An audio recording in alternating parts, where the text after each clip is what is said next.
your socks! Hey! The Lost Art with Andrew Cox podcast. Marine Corps League and Till Valhalla Project Ambassador. Now streaming on all major podcast platforms. Thanks for tuning in to the podcast as giving a voice to our veterans. The Lost Art with Andrew Cox.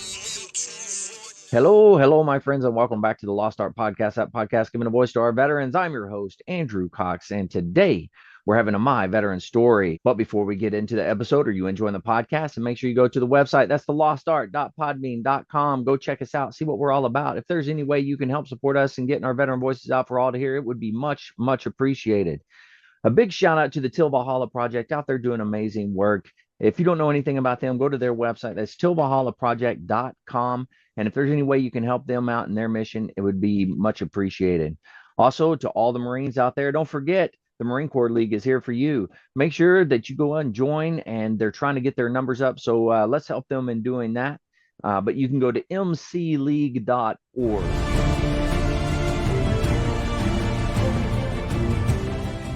Are you a Marine veteran? Are you missing that bond you had on active duty? Then I have a place for you.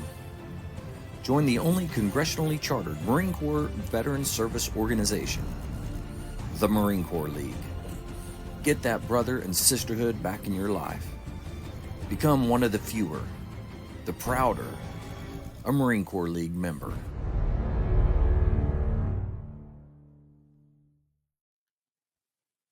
Ladies and gentlemen, welcome Marine veteran, Sergeant Major retired, Mark O'Loughlin. Mark, how you doing today? I'm doing great, Master Guns. How are you doing? Oh, I'm doing outstanding. I can't complain at all. I'm excited that you're on the program finally. Well, thank you. I'm honored for you to think of me to get my recording here. Most definitely. So we're gonna sit here. We'll talk about your veteran story, and we'll start at the beginning. So what was it that made you want to join the Marine Corps, and kind of walk us through that, and then going through boot camp. Okay, I'm from Independence, Iowa. That's in northeast Iowa, and I grew up on a farm, beef, and then later on a dairy operation. So I was I was the middle child of 9 kids. I had 3 older brothers, an older sister, 2 younger brothers, and 2 younger sisters. So, and we're all basically all 1 year apart. And farming, Wow. it's a farming community. So my dad was not adamant that we all stay there and stay on the farm. My parents really instilled, go and do what you have a passion to do. And Right. my dad was in the 2nd Infantry Division in the Korean War from around June of 1951 to June of 1952. I was always impressed with his his military career, the combat that he did. He was an infantryman, and so that always intrigued me. I think I did book reports in school, high school on it, and everything like that. So I always knew I wanted to join the Marine Corps. But then I know I saw the Sands of Iwo Jima with John Wayne, and I knew that was the great movie. It had to be the Marine Corps. That's right. Yeah. Anything to do with John Wayne, that's good to go in my book. That's it. That's it. Old Sergeant Stryker. That's right. And so I graduated. So in 1982, I was 17 still, and I joined. Called a recruiter or got a hold of a recruiter. Said I was one of those easy numbers for him. I called him up. You just walked in and said, "I want it. I want to be an infantryman. I want that." They had a $2,500 bonus at that time, and Wow. I want to go to boot camp so I can be home for Christmas.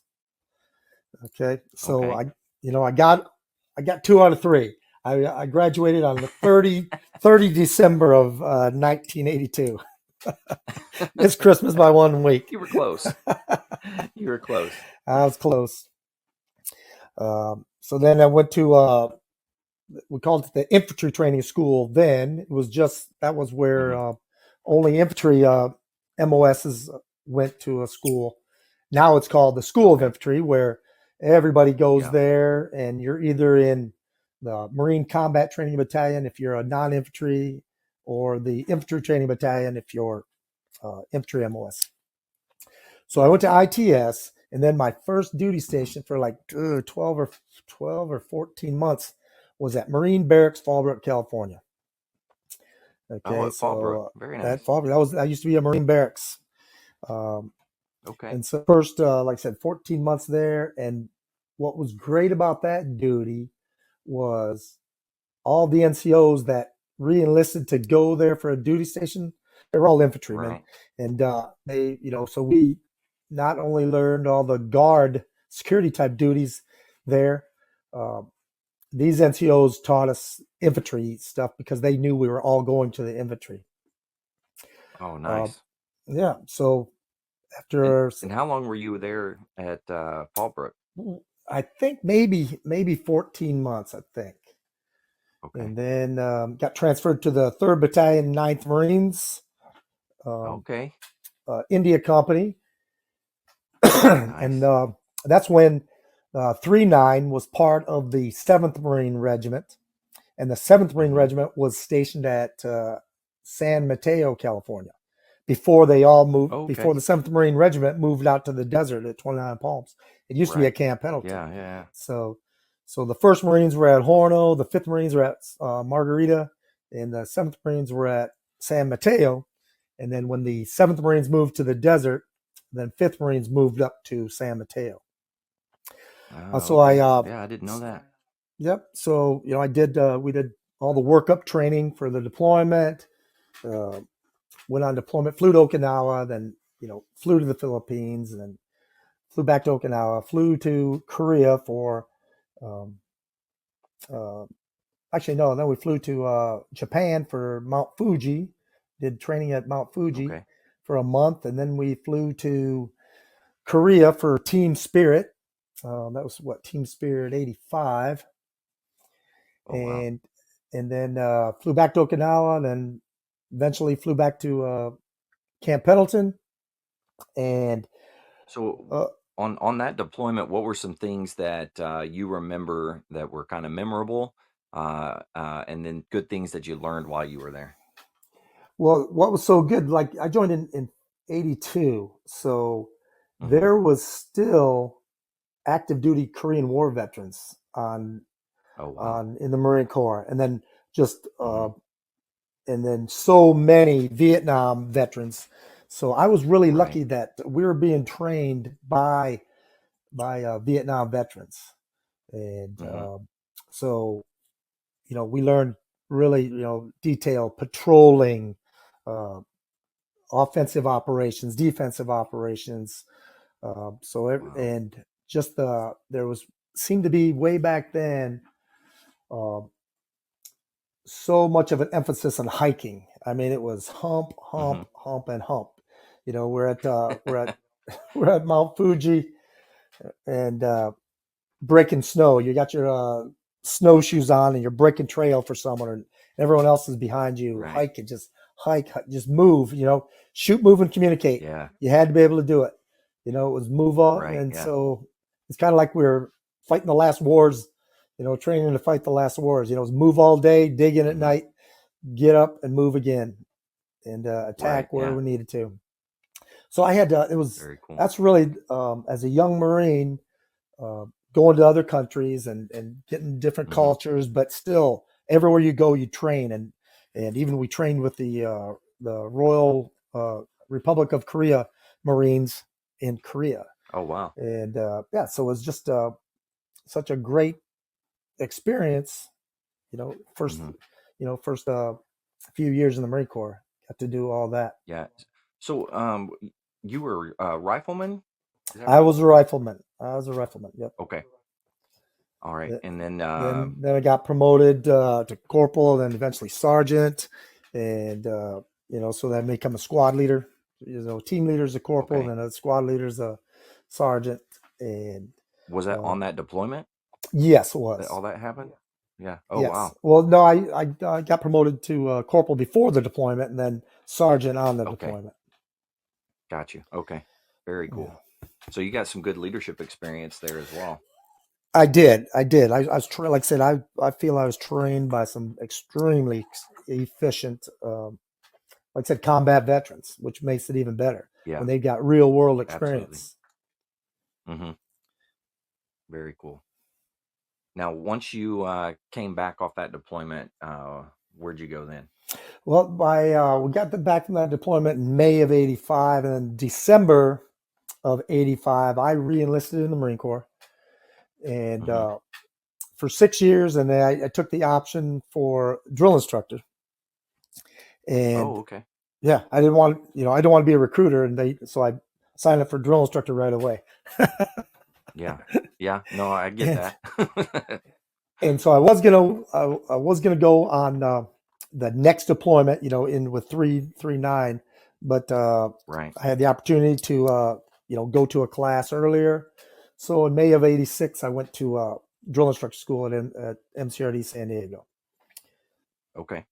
Very nice. Now, what was it that made you want to re-enlist? Let's see. I I was having a lot of fun. I mean, it was just the Marine Corps was so challenging, and Mm-hmm. it was at that time the during the Reagan administration they were rebuilding the military, so they were like starting to get new equipment in, and their pay was getting better, and uh, just the camaraderie and the example setting of those leaders, of my leaders. I wanted to be like them, and I couldn't be like them if I got Right. out. Yeah. Yeah. Very much so. Plus, again, All right. So talk us through. during the Yeah. plus with during the Reagan administration, they were still giving out. They were starting to give out reenlistment bonuses too, so I got a little Oh, bonus. okay. Yeah. Well, there's nothing wrong with that. That's for sure. Okay. So you end up at DI school. So talk a little bit about DI school. Was that kind of a shock to the system, So or were you back ready for then, that? oh no, I had I'd taken a month of leave beforehand, and like I said, I've had Mm-hmm. leaders, all kinds of leaders that were drill instructors, and they gave us plenty uh, of instruction on how to prepare for it, and it was run, run, Right. run, run. Okay. I mean, pull ups, pull up, sit ups, and run, pull up, sit ups, and run, Yeah. and we did it. There's me and another Marine that were going about the same time, so we were just doing that at all times. And back then, Mm. drill instructor school was only a 8-week program, and Oh, wow. during that 8 weeks, you ran over 100 miles in organized PT, because you got at the end of DI school, you've got a 100-mile certificate, because No kidding. the scheduled runs in DI school in an 8-week period was over 100 miles. It was, That's and insane. if people weren't, I mean, the majority of the PFT scores were, the run times were Mm-hmm. just awesome. I mean, the average run times for the class was extremely, was like in the 18s or 19s. Oh my gosh.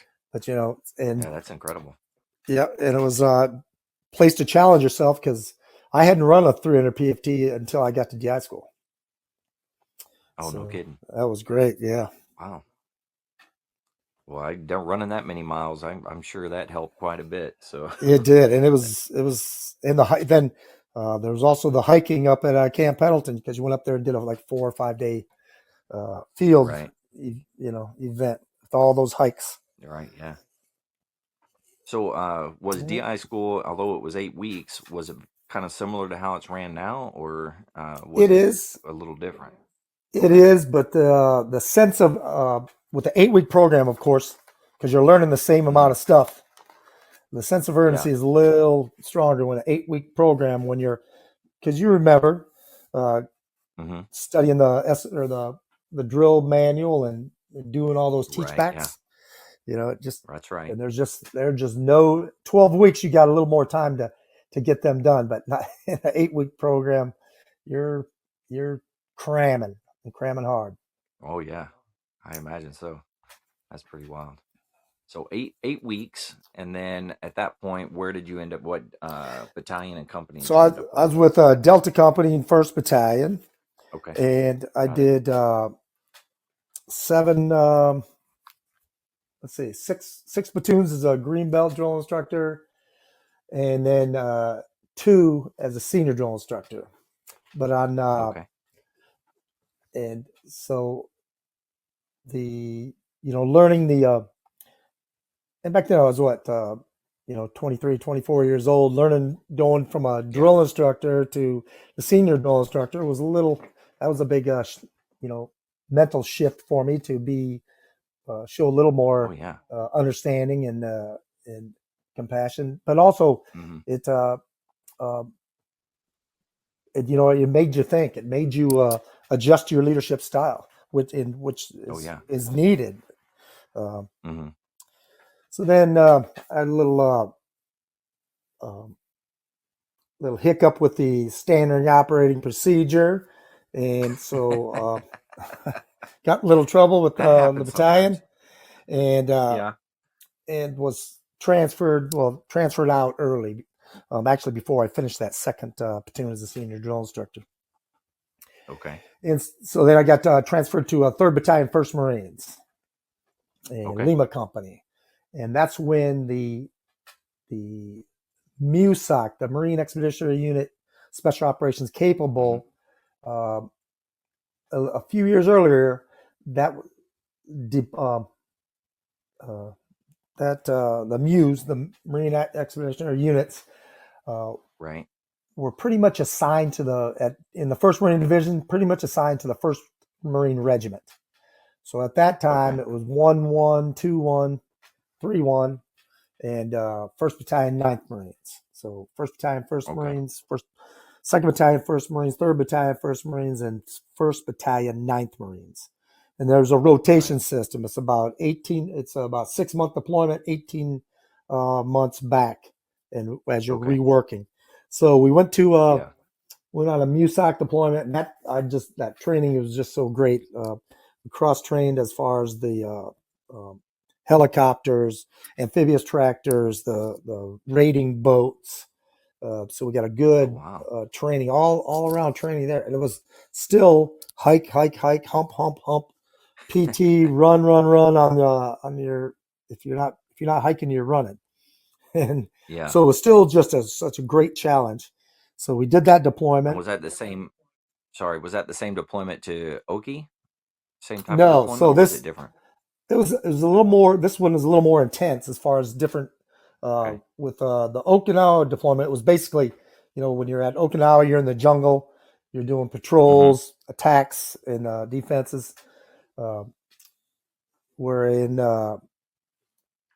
we're in the next deployment in the First Marines. When I went to 3rd Battalion, 1st Marines, Hmm. we started doing the raids, more of Okay. patrolling and raiding with the different. Well, like I Hmm. said, with the different elements of insert, whether it's a helicopter, the amphibious tractor, Right. or the rubber raiding boat. Okay. Very cool. So And at this point, you're sergeant still? I'm a sergeant, and Okay. yep, sergeant on that deployment. And then we came back from that deployment. We started another workup, and that was the August of 1990 when Saddam Okay. Hussein decided to get crazier, I Yep. guess. And then so it led to Desert Shield, Desert Storm. Hmm. So we were still we were with the 5th Marine Expeditionary Brigade, and Okay. so we were then so we did Desert Storm, Desert Shield. We were, like I said, taking the Hmm. ships over, and we were off the coast. We were doing those faint landings and being Right. that pressure out there for Saddam to see all the ships getting ready. And then Hmm. so then after the start of Desert Storm, then when Hmm. they punched through the minefields, then we Hmm. landed in our landing craft, and as the and went inward, went in, got to the all Wafra forest, and Did some we did some operations. We did operations there, clearing that out so that there wasn't any, because when we started Desert Shield, all the Iraqis just headed back north or retreating Right. fast. Well, Mm-hmm. we were searching in the Wafra Forest for holdouts. Some of them that didn't get the word that they should have left, and so Right. Yeah. we found some of them. Like I said, they didn't get the word, so they started firing at us, and that was a Yeah. very deadly mistake for them. And so, Yeah. so that's where I first experienced combat was in Desert Storm. Okay. You were a And squad leader at this point, or? I was a platoon guide at that time. Okay. I was a platoon guide, and Very cool. yep. Wow. So that was, And then how was a good experience you there were saying that that was your first experience at in combat. in combat, And getting yeah, shot at, so and reacting under fire. right. And it's How really did where that that work for you, like in your mind? that's where the training just kicked in, and good examples we Mhm. had from our leaders in the past. It's Right. you get taught it, and then you train again and again and again, repetition, repetition, repetition, and Mm-hmm. so there's ways to do things, and then you'll always have a plan. But they always say that the best laid plans goes out when the first round strikes, and sometimes that's Right. true, Yeah. and a lot of times that's true. But Marines know how to improvise, overcome, and adapt. So whatever Mm-hmm. situation you're in, you get you get those new set of circumstances, and you Right. make a quick plan in your head, and you do the proper reaction to it. Absolutely. Yeah. And I think that's one of the great things about the Marine Corps is how we train to that, and to always be ready, be prepared, and you do it over and over and over, so it's ingrained in you, and it becomes second nature. So as when something happens, you're just reacting in a natural state at that point. Correct. Correct. You're stepping into it. Not your Yeah. training kicks. Like I said, your training kicks in. That's why the training is so important, and the leadership and Mm-hmm. the discipline, and the example setting. Um, Right. Yeah, that's very good. And then how long were you over there in country that time? so we were from the time that we left San Diego and then got back. It was a little under 9 months. A little under nine Oh months. wow. Okay. Yep. But there was other Wow. people I that were didn't over there realize that. longer.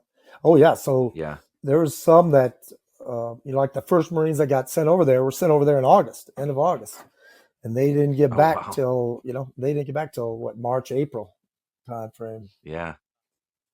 Holy cow. I had no idea it was that long. They were over there that long. Yep. Because we had to Wow. get all the forces over there. And President Bush at that time was Bush the senior was building Mm-hmm. the coalition, the UN coalition. So it Right. wasn't Yeah. just America against Iraq. Right. So it took time to build up all the forces, get everybody in place, and Mm-hmm. logistics is important, so that everyone could get Oh yeah. resupplied with everything. Yeah. Yeah. I'd say that's pretty important. Oh, totally, um. totally. So what were some lessons learned for you on that deployment? Was there anything that comes to your mind for that? Well, the buildup uh, is communication is just cannot be overstated because, Mm-hmm. like I said, there was we had some Marines, like our first sergeant was a Vietnam veteran. Uh, Mm-hmm. the My platoon sergeant, and then other platoon sergeants in the company, a couple others, they were Beirut veterans. They had been in Oh wow. Okay. they had been in Beirut in combat, Mm-hmm. so they had they had combat experience.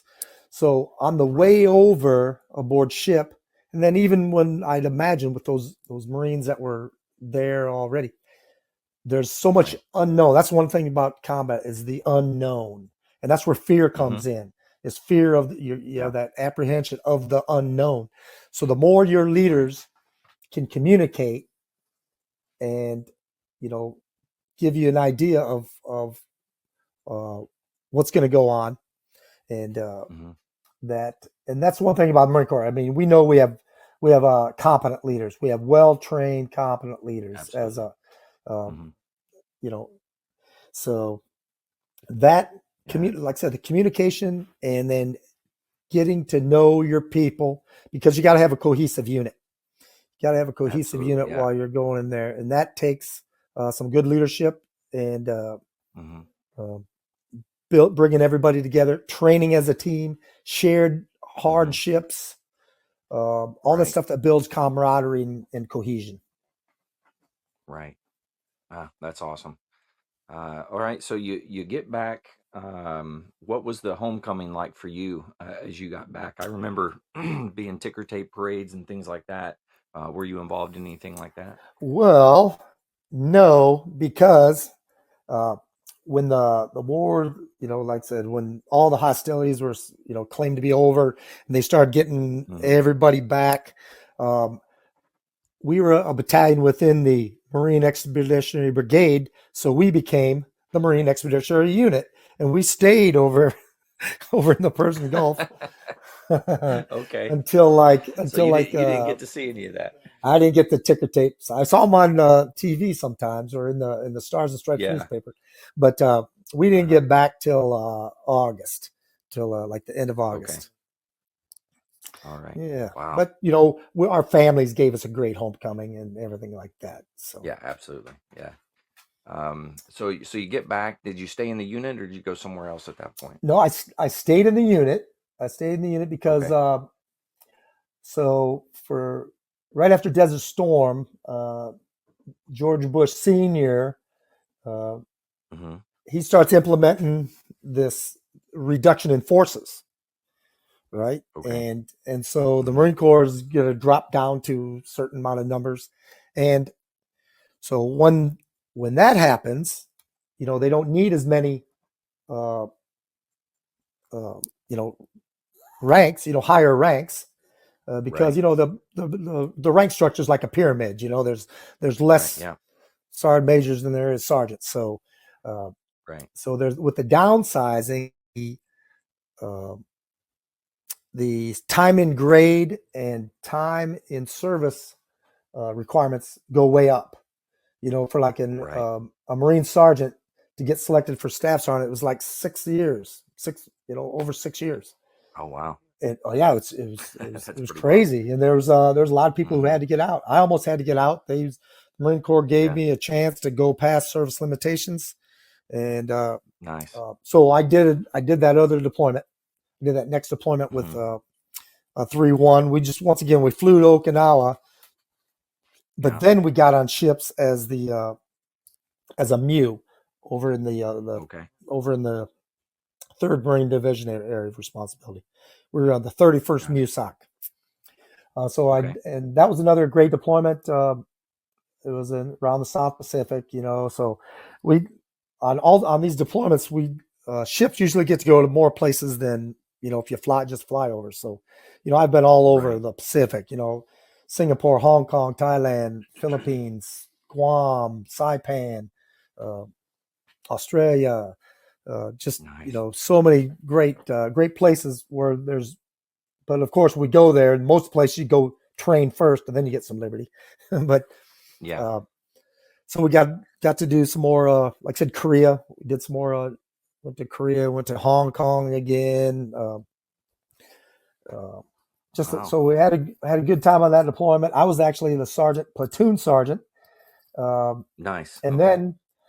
then about 2 months into the deployment, the company gunny uh, gets some type of illness, and my platoon commander was a gunny. So Hmm. my platoon sergeant or my platoon commander became the company gunny, and I became the platoon commander for the rest of that deployment. So I was Oh pretty wow. blessed to be an E5 sergeant of the Marine Corps as a Hmm. platoon commander. And so that was Yeah, that's some good awesome. experience. That was some good experience for me.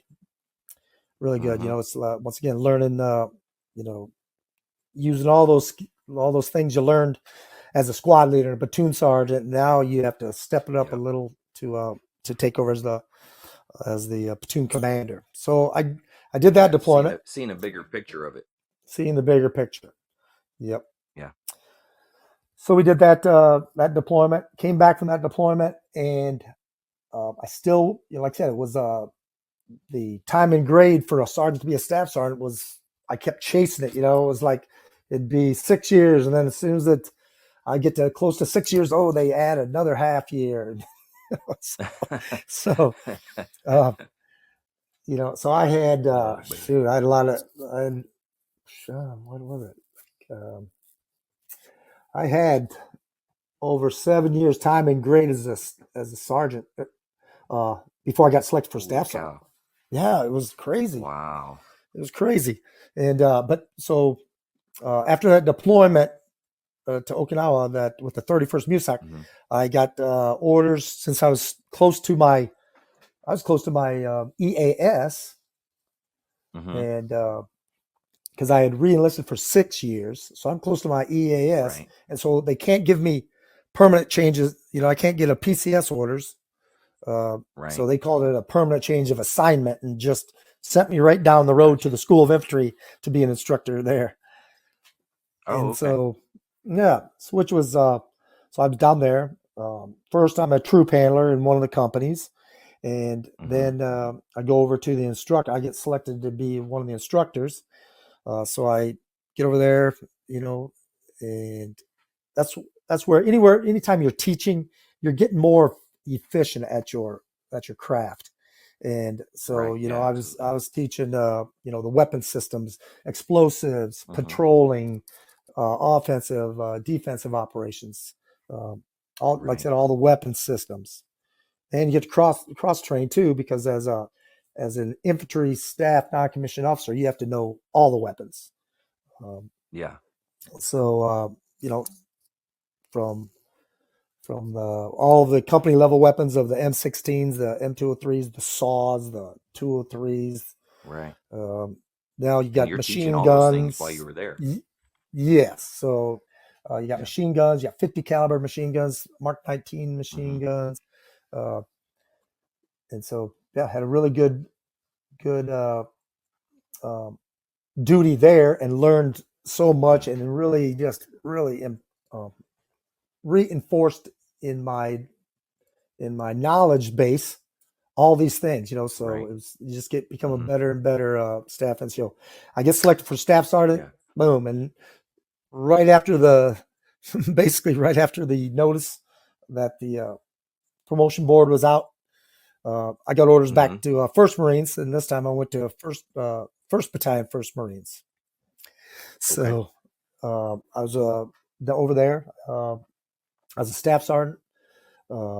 Started off as the platoon commander, and then when a lieutenant came in, I became a platoon sergeant.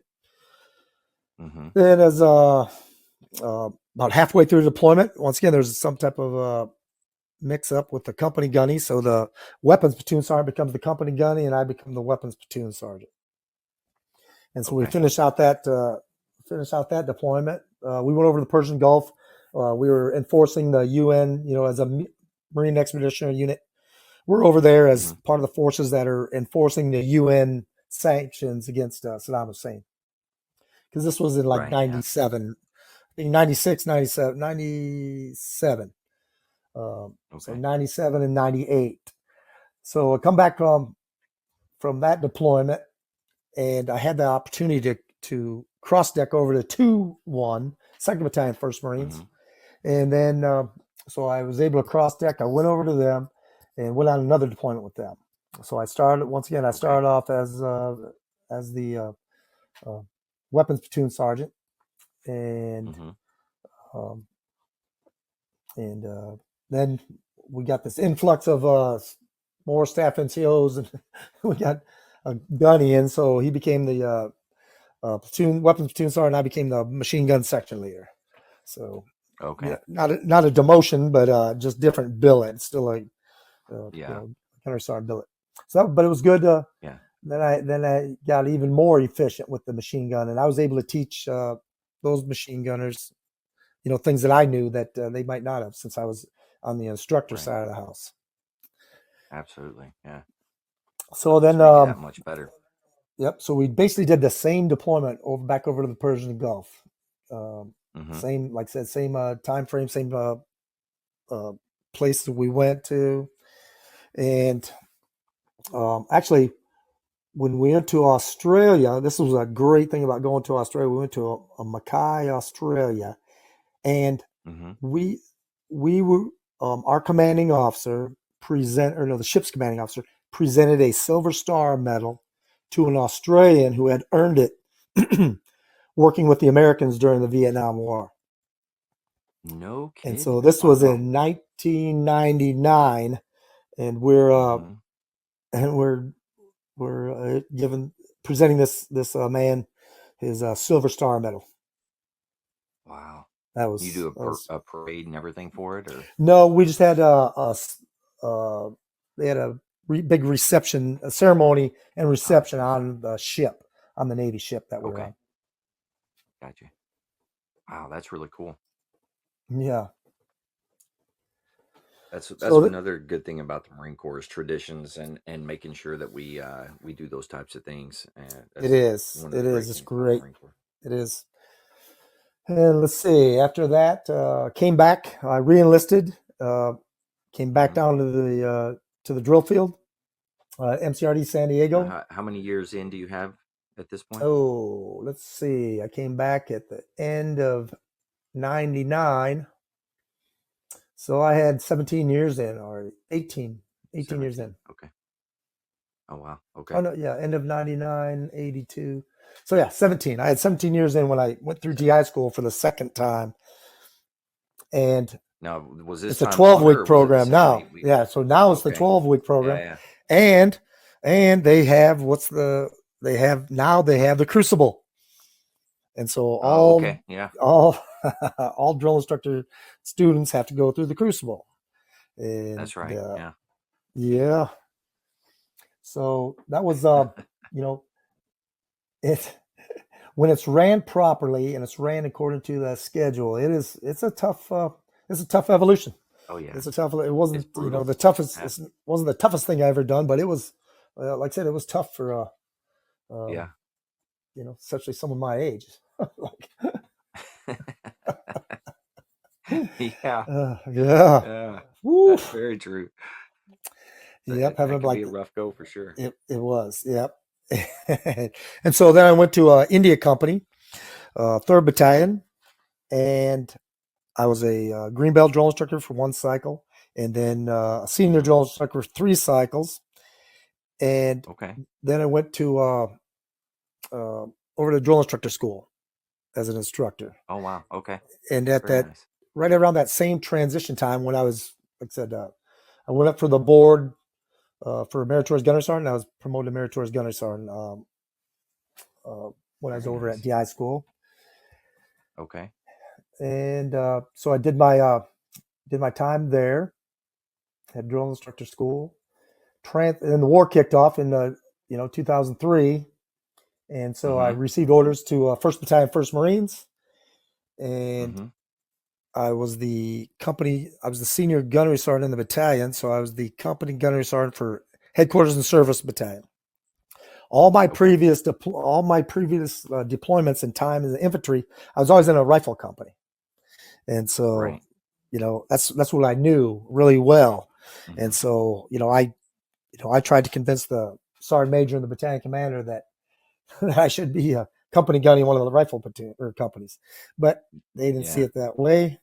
And so I was headquarters and service uh, company gunny, working with all Yep. the different entities in a battalion. The S1s, S2, S3, Yep. S4, the corpsmen, the forward air Having to deal with all controllers. us pogues. Yeah, I was a yeah, and but it was probably uh, one of the best things that I could have done, because I got to have a better, more overall look at the whole battalion and how the battalion Yeah. runs.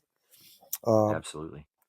instead of just being like when you're in a rifle company and the ammo doesn't show up at the range on time, you're cussing out S4, and Yeah.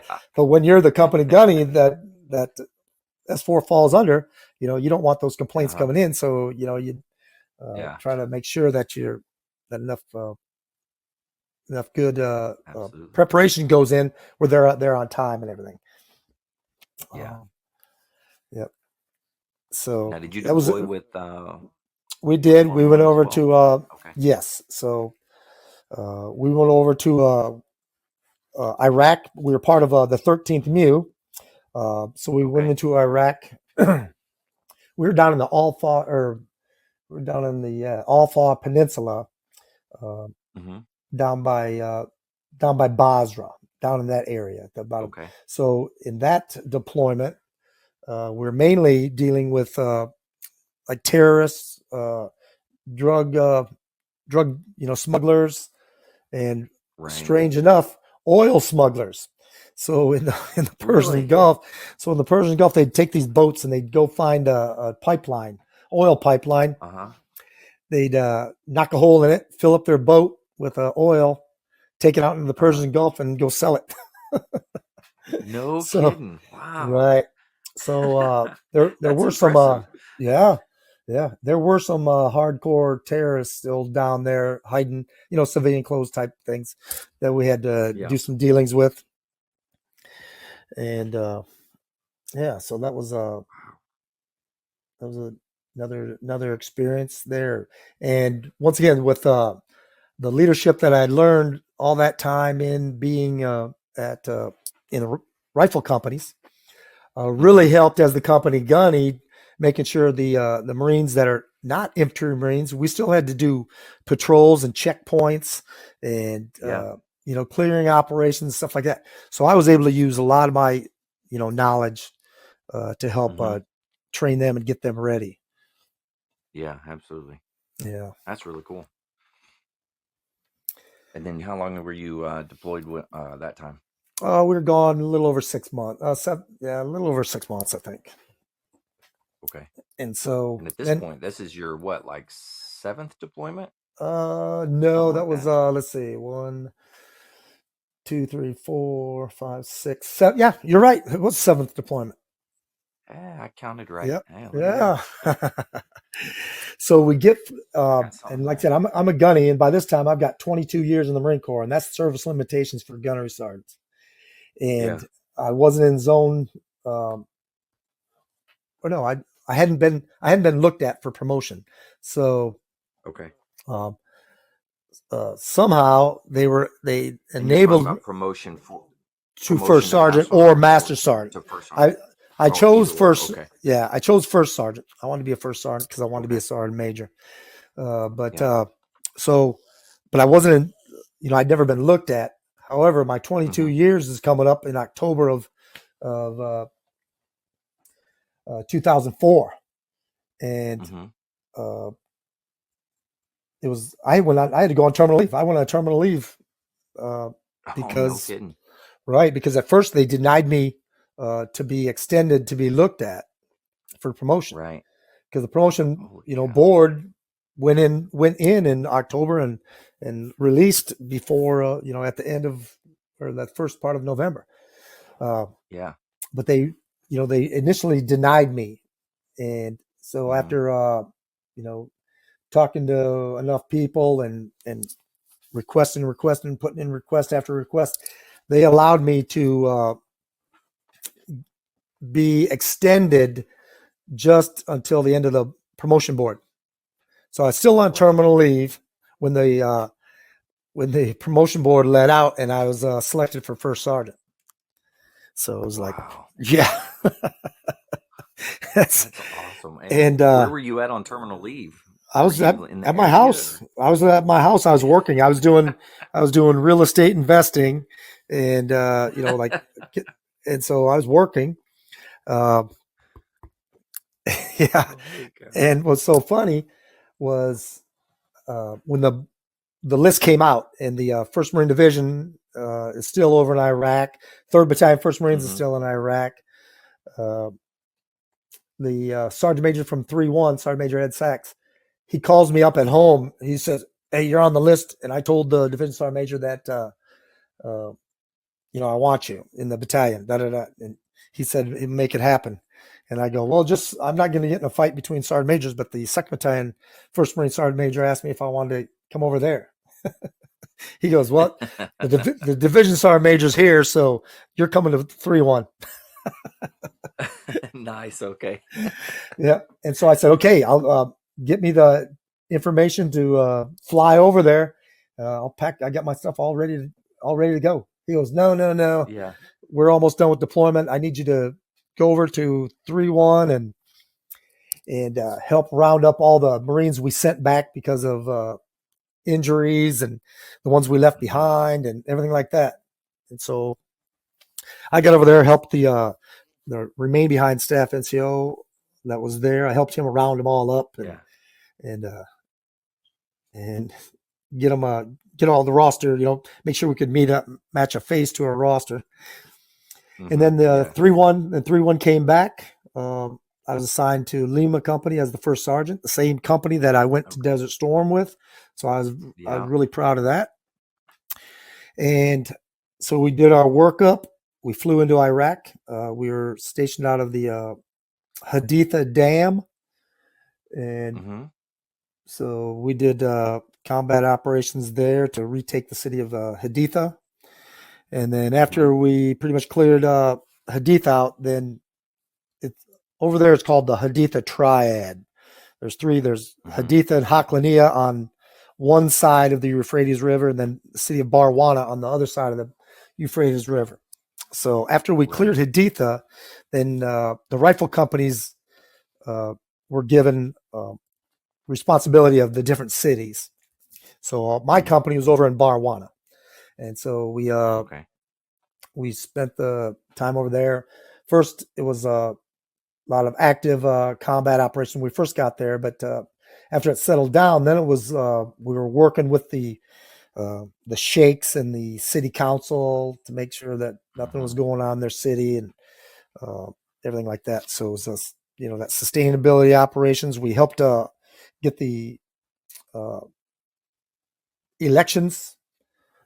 We helped get the elections started there and help them, execute a successful election. And I was that was the first election that they had, right? Yes, yeah. Yeah. And so it just goes to show. I mean, those people were so proud, especially the women were proud that they had their purple finger because they had to dip their thumb into this purple dye, so that was one person, one vote.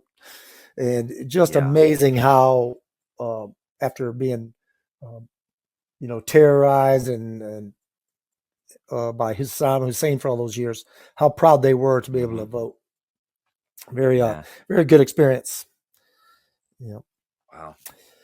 So we came back. Awesome. That's like life changing for those people, and I'm sure for you and your Marines, I'm sure you're looking at it and you're like, wow, I can't believe I'm a part of this. And correct. We helped them out with this. Definitely. And then the kids were able to go back to school, especially the little girls were able to go back to school. It's things we take for granted here in this country. Absolutely. It's things they don't take for granted. Wow. So we got back from got back from that deployment, and we went right back on deployment. We were a MUSOC again, but the sergeant major had reassigned me to the weapons company. So I was the weapons company first sergeant, which was once again first time I was in a heavy weapons company, but it was great to learn. And thankfully I had a lot of that experience at the School of Infantry on learning all the weapon systems. So I knew the 50 cal Mark 19. I knew the basics of the mortars and the anti-tank weapons. So I was able to, get taught. So I was able to be taught how to do more stuff with, say, the mortars. I got refreshed on the machine guns and learned more about those anti-tank weapons. And so that was, once again, it was a great experience. And by that with a heavy weapons company, it's all vehicle mounted. So Mm-hmm. um, once again, the headquarters and service company, Gunny, working with convoys of vehicles, helped me out there also to Yeah. that makes Yeah. so I knew the whole situation and everything, and Yeah. uh, had a great you know had a great time on that deployment. Uh, the battalion just did some remarkable things. Uh, and our company, the weapons company, did some spectacular things too with finding. We're mobile, so we're moving all over, Mm-hmm. going everywhere, and so we were finding Yeah. weapons caches. We were finding, Oh, wow. they make their homemade explosives over there out of fertilizer and Mm-hmm. stuff. We found so many Yeah. factories like that. We found in a vehicle IED manufacturing where they pack the vehicles with Yeah. Or, ammo and yeah. everything. Yeah, so we were, like I said, the battalion did a phenomenal things over there, and so did our company. Wow. That's awesome. Then on the way back on the deployment on the ship ride back, on our way back to the United States, Mm-hmm. the promotion board let out, and lo and behold, I was selected for sergeant major. Holy moly. I thought for So hold sure on. I'd What like was your get time frame from first sergeant to sergeant major? What was that timeline? like 2 years, 2 years. Wow. 2 years Okay. to get That's selected, and a then yeah, that was quick. It was 2 years to get selected, and yeah. then I had a really really high number, so it took another like 10 months to get promoted. So, Yeah. but I by that understand that. It time, took me the entire year to get promoted to master guns. right? I But I was yeah, it took a hot minute.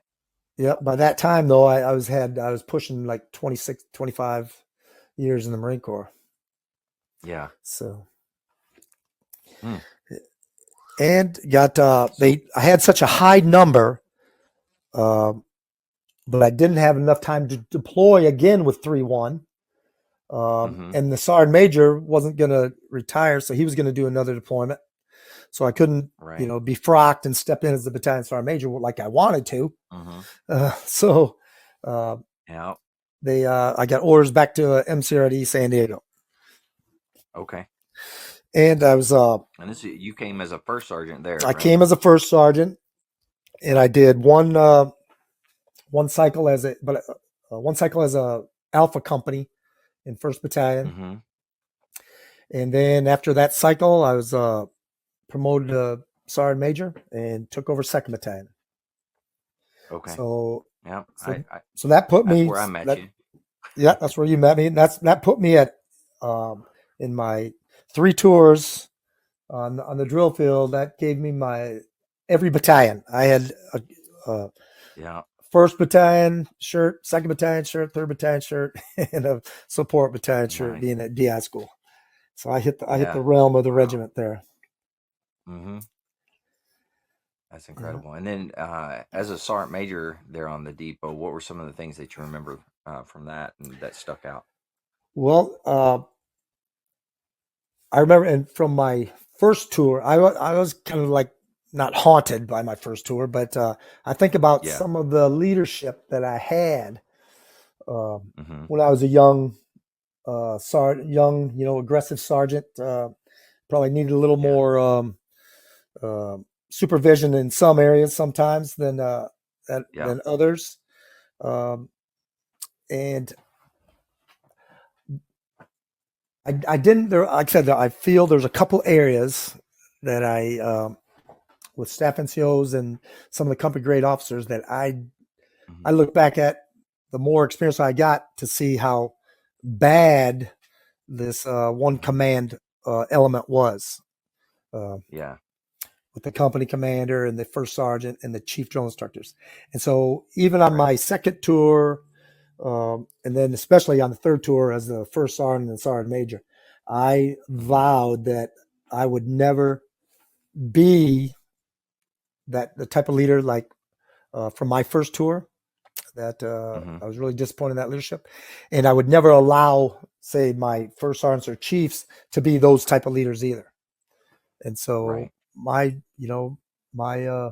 mantra there was, accountability is the cornerstone of leadership, and you Mm-hmm. have to be out there and about. You got to be out there observing, unscheduled presence.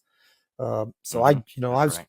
I tried to be at, on a quarter deck at Reveille almost every morning. 7 days Mm-hmm. a week sometimes. You know, Yeah. holidays. Mm-hmm. If my family, if we weren't traveling somewhere for holiday, uh, on Christmas Day, Easter morning, Thanksgiving morning, whatever, I'd Mm-hmm. be I'd be on deck at a and Yeah. going through the battalion area. Um, when the drill instructor would say, well, Sergeant Major, what are you doing here? I go, you're here, aren't you? I said, we're both Yeah. assigned to the same unit. Uh, Yeah. you know, True. Yeah. so I really, like I said, I was really enjoyed being able to, just go from company to company and see uh, how each company runs. Yeah. And, as the sergeant major, the senior enlisted in the battalion, I controlled enlisted Marine movements. So Mm-hmm. the Marine Corps is one unit, one fight. And even though we're a battalion Mm-hmm. and had 4 companies, it's one battalion, you know, one Yeah. battalion fight. So I wasn't gonna, and the company you went to, uh, Mm-hmm. with First Sergeant Hermance, for a Mm-hmm. time, or were you in Fox? Like you were I was in Fox. Yeah. So you were at Hermance was Fox. it? Yeah. Yeah, Hermance was extremely experienced and organized, First Sergeant down there, and Yeah. he had the company was very very efficient running, Mm-hmm. and but um, it was through his leadership, the chief's leadership, the company commander. But Yeah. if other companies aren't getting those same type of results, we gotta Mm-hmm. we gotta even out this talent pool, or Yeah. Yeah. Yeah. get yeah. So I was more about the whole battalion being uh, at a higher level. That's why in the Yeah. battalion we started that. Uh, you know the measurement of excellence. We had all the Mm-hmm. statistics up on the wall outside the Yeah. S3, and shows That's where right. you know uh, how each company is compared to each other, and the battalion Mm-hmm. average, and how they compared to the other battalions. And Yeah. Yeah. you Yeah. could it was just measurable measurable things. How good were they doing on the first phase drill, first phase prac, first phase PFT, Right. the rifle range, uh, discipline, spirit of the hallmarks of Marines. So we had to know Mm-hmm. how good they were in on the rifle range and the drill. But there's all part Right. of that is the knowledge too, and the pride and uh, love of your unit, and the Marine Corps comes from knowledge of the Marine Corps. That's all part of Yeah. it. And Very true. so the Mm-hmm. a lot of people didn't think the practical application or the practical knowledge uh, it, you know was way less important than say drill. But I just took it. It's all important. Everything is important. Mm-hmm. So I didn't want us to Yeah. be great in drill, but okay in rifle range. It had to be Right. you Yeah. know balance of That's very excellence. Got to true. have a balance of excellence. Yeah. I will tell you when you said that you were responsible for the enlisted and their moves and everything. I don't know if you recall this, but I sure do. You came down and I was getting promoted to gunny, and you came down and you said, "Hey, you're going to the swim tank," and I'm like, "I don't, I don't want to go to the swim tank. Like, I'm just now figuring it out." And you're like, "No, you're going to the swim tank." And I was like, "Oh my god!" So I did. I got promoted after that cycle. Right, you were there, and my Uh-huh. brother-in-law, he was the officer. If you remember, he had to move his hand the opposite side. But I got promoted, went to the swim tank, and I swear every time you saw me, you made it a point to say, "Hey, skater, how you doing?" I was like, "Dang, he sent me over here, and he's calling me a skater." I was like, "Man." I thought that was pretty funny. Uh, that's one thing I know. Other sergeant majors weren't big on it, but I didn't want uh, someone getting off the drill field and spending like their entire time on quota. Yeah. Oh It was yeah. important. If you're going to have a successful tour as a drill instructor, you're going to be teaching drill and you're going to be developing Marines, not just teaching them how to swim or teaching them how to Yeah. do prac. Uh, Yeah. take a test. So it was important for me to know who was going on a quota and when you were Hmm. coming off, because like Yeah. and I'm pretty sure I told you, don't get comfortable over there because that's not going to last. Yeah, it's true. Yeah. And well, not only that, I remember the company first sergeant coming to me, and he's like, "Hey, you're coming back, next cycle, whatever, and you're probably gonna come back as like a third hat or maybe a J type of thing." And I was like, "Okay, yeah, sounds good." And then you had come in, and you were like, "Hey, you're coming back as a senior," and I'm like, "What?" I was like, "The first sergeant just told me I was coming back as a third hat, maybe a J," and you're like, no, no, you're coming back as a senior. I'm like, okay. Uh-oh. And Uh-oh. then the first sergeant would come out, yeah, you're coming back as a third hat or So whatever. And it went I back and stepped forth on the like he first kept sergeant's telling me toes, one. huh? Oh, Yeah, yeah. yeah, yeah. And sure enough, I came back as a Well, senior. like I said, you had proved yourself on you. What, you did 3 or 4 cycles before you went to the swim tank? I did three cycles before I went Yeah, to the swim tank. and you Yeah. were, like I said, you're a mature Marine. Uh, Hmm. you know, I knew you could handle the job. Yeah. Well, thank you. It was good experience though overall. A rough experience. It's not necessarily easy, but it was a Correct. good experience. Well, I tell everybody, and I used to tell uh, commanders, that people who'd never been on the drill field. I said, the being on the drill field in a training company is the most efficient leadership academy you can ever do, because Oh yeah, that's true. Yeah. every 3 months you get to hone your leadership skills. The Hmm. training schedule is Groundhog Day. You know what's going to happen Yep. on T1. You know what's going to happen on T18. Hmm. And so you've got that block of raw material, that platoon of recruits, and Yep. hey, what worked last time, what didn't work, what system worked, Hmm. how did we get the most out of them. So every three Yeah. months you get to improve your leadership skills. Yeah. And like for officers, I said for officers especially, you're working with some mature, efficient, aggressive NCOs and staff NCOs, or they wouldn't be down there as drill instructors. I said, but Yeah. you as an officer, you need to really hone your leadership skills in inspection, proper Hmm. supervision, Yeah. counseling, and command presence. Like I said, Yeah. every 3 months you get to rehone, you get to hone your leadership skills. Yeah. Yeah. That's very true. And I got to say, while you were there, I like just the presence of like the company, the presence of the battalion even being there. That was a big thing, and to be honest, it really helped the drill instructors in the sense of, um, you never know when somebody's going to be watching, right? So mind your P's and Q's, make sure you're not doing anything stupid type of deal.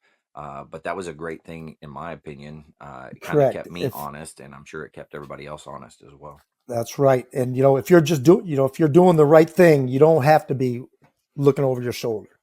You know. True. Yeah. And see, I didn't have that. I didn't have that same mind thought on my first tour as a drill instructor. Right. Yeah. So, but I didn't have the uh, in that cycle where I got in trouble. I didn't have the Hmm. strong uh, company commander, series commander, Hmm. or chief drill instructor.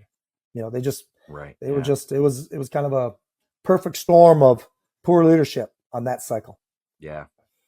Yeah. Yeah. And it happens sometimes, It happens. Yep, but it happens. yeah. And But you obviously recovered from it. I mean, Sergeant Major, you're back on the depot it doing your thing, was and it was a tough road. It was a tough road to hoe, but like I said, it made you, adversity. Anytime you hmm, can overcome adversity, you get stronger. And things don't absolutely. happen to you, they happen for you. Hmm. And Yeah, that's a good point. Yeah. so I would, like I said, I doubt I would be uh, have the experience, if everything would have been all soft and rosy in my career. Yeah. True. Yeah. You got to have some adversity in there. It builds Exactly. I character mean, for sure. and humility, and humility. I Oh remember, yeah. so much. I was I was a 13 13 year in the Marine Corps sergeant, Mm-hmm. and there's staff sergeants in my infantry company, or even back on the Mm-hmm. drill field, that they've got about I've got 6 years time and grade, Yeah. or I mean 7 years, going on 7 years time and grade as a sergeant, and these Mm-hmm. staff sergeants got like 6 or 8 years in the Marine Corps. Yeah. But It's they're the platoon sergeant, and I was like a mhm. platoon guide, and Yeah. and then even at School of Infantry, when uh, I was there as a sergeant, I was Mm-hmm. I'd been, say, in the one section of the instructors the longest, but when there's a staff Mm-hmm. sergeant there, he gets the billet, and True. and Yeah. I had more, I would have more time in service uh, Yeah. than them, really more experience as far as Yeah. duty station. I went from like that barracks duty to the infantry to the drill field, back Mm-hmm. to infantry, and now I'm in here. And they might have did their 4 years in the infantry, went to somewhere and got promoted then, and so they got less experience, but they're Yep. senior rank, and that's just how it is. And I had to be humble and follow, Mm-hmm. the regulations of the Marine Corps. Yeah. Absolutely. And you definitely had the experience. I think I counted so far 9 deployments, Nine if I'm deployments, not mistaken. nine Yeah. That's deployments. that's a lot of time out doing the infantry thing out there, deployed. It So was, yep, it was. I loved every minute of it, though. Loved every yeah. minute of it. So so after the drill field, I know you left. Where did you go at that point? Then I went to the sergeant major. I was the sergeant major for the Wounded Warrior Battalion West at Camp Pendleton, and that's Okay, where, I got you. with all the we would take Marines from throughout the fleet, Marines and Navy corpsmen Mm-hmm. that served with the Marines, or any sailor who had served with the Marines, uh, Right. that had some type of injury that needed uh, closer assistance in Mm-hmm. therapies and everything like that. So we would take them there and help them transition either back to full duty or out of the Marine Corps. Mm-hmm. It depended on their Yeah. wounds and their wishes. Right. So that was a very I think that's it was sorry. once again, it was the best and the worst. You see the just dealing with people and their injuries, and Mm-hmm. their post traumatic stress and everything like that. So Yeah. uh, it's a very pulls on your heartstrings to see Yeah. Yeah. to Yeah. see the condition that they're in, that Mm-hmm. that happened to them when they voluntarily served our nation. Uh, Yeah. but it also inspires you about the indomitable spirit of a United States Marine, Yeah. or even a human Absolutely. being, the indomitable Mm-hmm. spirit of a human being to overcome these these conditions. I said Yeah. there's a staff sergeant Tejeda. Um, he was I think he lost both legs in Afghanistan, but he Mm-hmm. was still 100% staff non-commissioned officer in the United States Marine Corps. There was no Very any cool. pity Yeah. party going on with him, and he wouldn't Mm-hmm. let other Marines, especially ones with less injuries than him. Um, Yeah.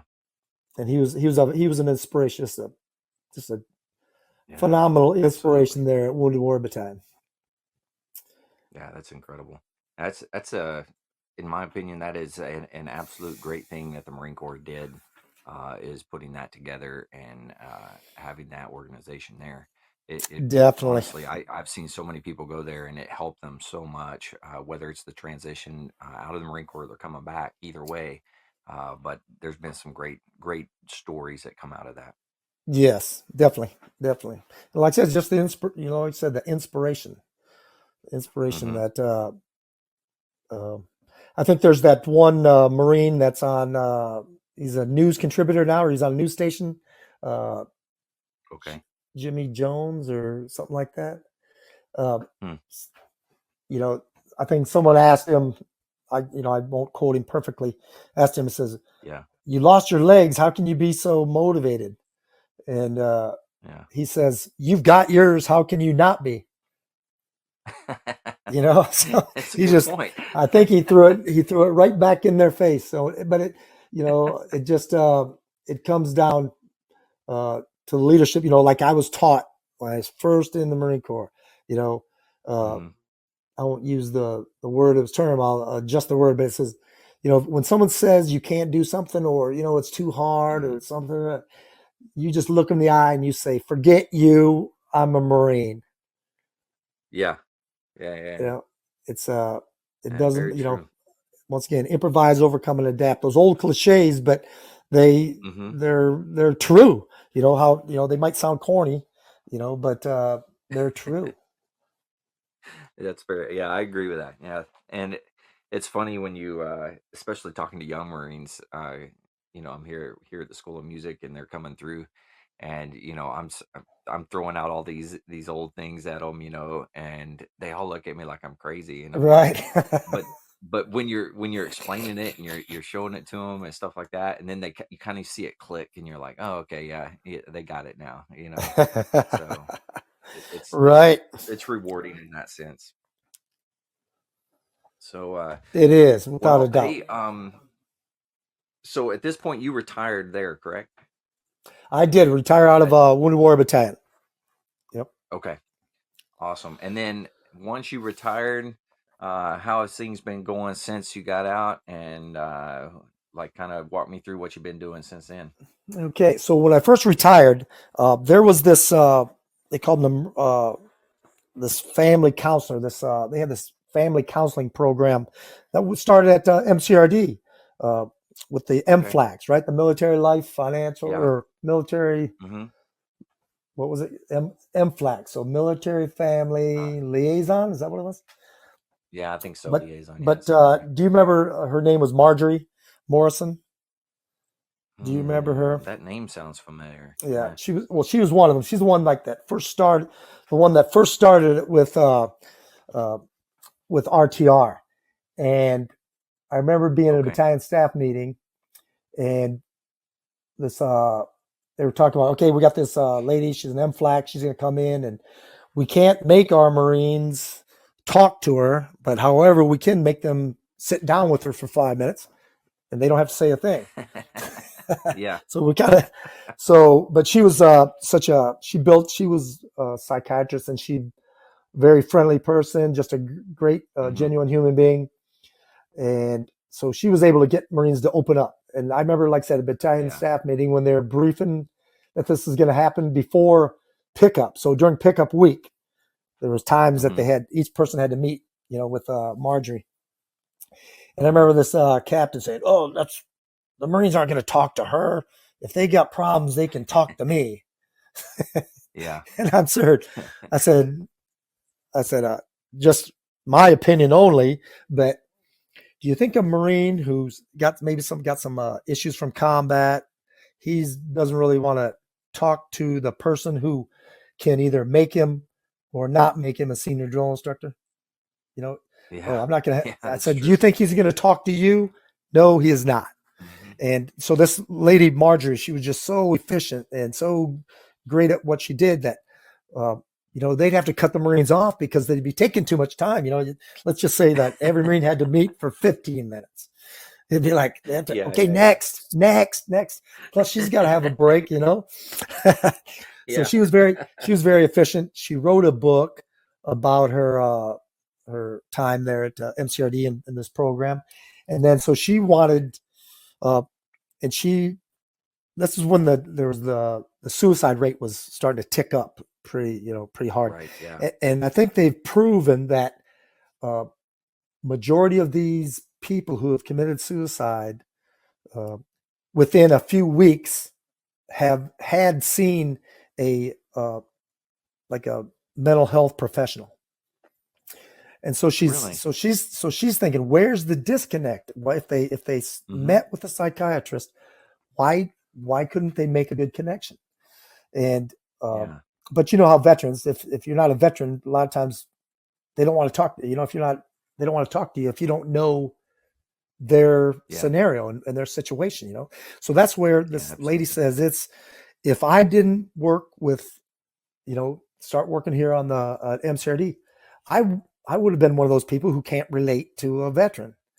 I've Mm-hmm. got a little more, So she said she wanted to start this organization, and she did. She started a 501c3, and I helped her build it. It's called Psych Armor, and it teaches medical and mental health professionals on how to deal with, or um, teach them how to deal with veterans so that they can have a more Yeah. understanding. So I put together, teach them all about the military. I would go from the Secretary of Defense all the way down to, a fire team, a rifleman. Yeah. Uh, Yeah. Yeah. and so I would teach them all about the military concepts and military way of thinking and everything. And then Mm-hmm. Marjorie would teach her psychiatrist part about Mm-hmm. building the rapport with these veterans and stuff like that. And so for the Yeah. first 3 years, I did that. I helped build that not-for-profit organization. But we were traveling around the country teaching this 5-day course. But then Okay. the organization was going to take a $1 million grant from this organization, and they wanted everything put online, Mm. so that they didn't have to pay somebody to travel around the country. So Yeah. I go, well, I'll help you put everything online, but then I'm then I'm done. Yeah. And so I stopped doing that.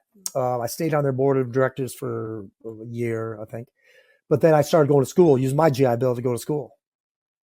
Right. And so I got my bachelor's degree in business administration. And at that Mm-hmm. time, I was just working for my friend near where I live doing construction. But Mm-hmm. older you get, construction's harder and harder. So I go, when I'm getting my master's degree, I'm going to do something else. So Right. um, my friend, my friends owned a steel fabrication company, and Mm-hmm. he'd always say, "Yeah, you got to come to work for me. You got to come to work for me." So I finally did. I asked him if I could. So I go in there, steel fabrication company, not knowing a thing about steel industry, steel Right. fabrication whatsoever. Um, so I got a crash course in that. Plus, he taught me. One of the bosses taught me how to start doing steel estimation for a building. Mm. Okay. And so while I'm doing the crash course on steel and estimation, I'm also starting my master's degree courses. So, Okay. so I'm working, 7 to 3:30 every day, and then Tuesday night, Thursday night, and some Saturdays. But Tuesday night and Thursday night was from 5:30 to 10, and then Wow. and this business administration is all like, you know papers on different organizations and their business model and stuff like that. So for Right. about like 15 months, I was basically a zombie. I'd, I I'd imagine go so. Yeah. to I'd go to work, go to school, and then the weekends I was writing papers. Yeah. so Holy cow. so I got my master's degree, and so like I said, it took me up 15 months or so. But I wasn't going to be one of those guys who go, "Hey, I got my degree. I'm boss, and I'm leaving." So I said, "Okay, Yeah. I'll stay for 15 months." Um, Yeah. well, right around that 15-month mark, that's when COVID hit, and Mm-hmm. so we had a very successful year estimating, and we had all these projects. We had all these major projects, and Right. some of them government projects. Well, when COVID hit, all these projects get shut down. Right. Well, we're still under contract, but they get shut down because because of COVID. Well, the Mm-hmm. company still has 50 plus fabricators to keep busy, and so we Right. started uh, estimating almost anything there was out there to estimate. No matter what Right. size, we'd estimate it. And while other people are working from home doing nothing during COVID, I'm working 6 days a week because I'm down there on Saturdays doing estimates. Right. And so right about the time that so then right about that time we get all these new projects going. We got our fabricators busy, Then it comes Mm-hmm. all these projects start coming back online, especially the government projects where because we're still under contract with them. And so now we're overbooked. Now we got too much work. Yeah. So then I had to work with my boss to get some of these projects passed off to other companies without Mm-hmm. trying to lose money for the company. Right. So then we did that, and there was a mix up in. So I'm getting ready to leave again. Then there was a mix up in some of the project managers and estimators Mm-hmm. who got let go, and so some of the project management stuff got tossed into my lap. So I became project Okay. manager, and so I'm doing estimating and project managing and trying to extricate myself from the company and have everyone on good Yeah. terms. And so 3 months ago, I was able to tie up all the loose ends and pretty much get most of the projects all handled. So I Yeah. helped train the guy that came in to do what I was doing, and Mm-hmm. so then of course I can't just do nothing. Um, Right. so a friend asked me to uh, go take the test, the course and the test for a mortgage loan originator. Okay. And he said, I want you to be a loan officer for me because we do a lot of reverse mortgages. And Mm-hmm. and so now once again, now I'm kind of like the master, jack of all trades, master of none but I love learn. Right. I've always loved learning, and I'm always reading and all. And so, when I got, a lot of knowledge from the steel business.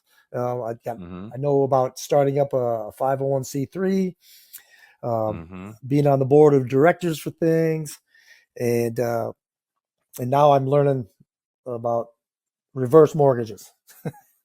Yeah. Then also I'm in That's wild. yeah, and also I'm in this charity group here in San Diego County. It's called the Nice Guys. So it's the San Diego Nice Guys. We have find causes. People need assistance Mm-hmm. in San Diego County. It has our charters for San Diego County. But there's also a subgroup called the Victory Fund, and that's specifically for active duty military and veterans in San Diego County. Okay. So I'm on the board. Been a member since 2000, end of 2007. Been a board member for a few years now, and now I'm the second vice president. So I'm too busy. Oh, and I'm also on the board. I just joined the board for the MCR. Yeah. Are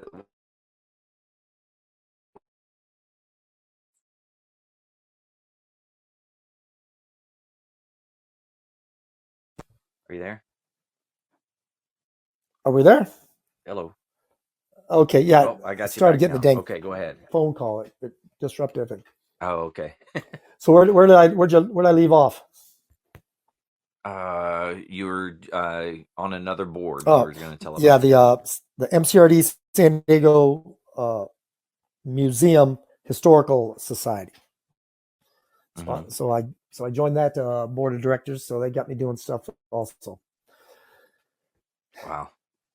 And That's my You were all over the place. yeah, and my youngest daughter and her two kids are living with us right now, and she homeschools her kids. But it's a boy and a girl. Um, my Yeah. kids were the two oldest were girls, and then my son.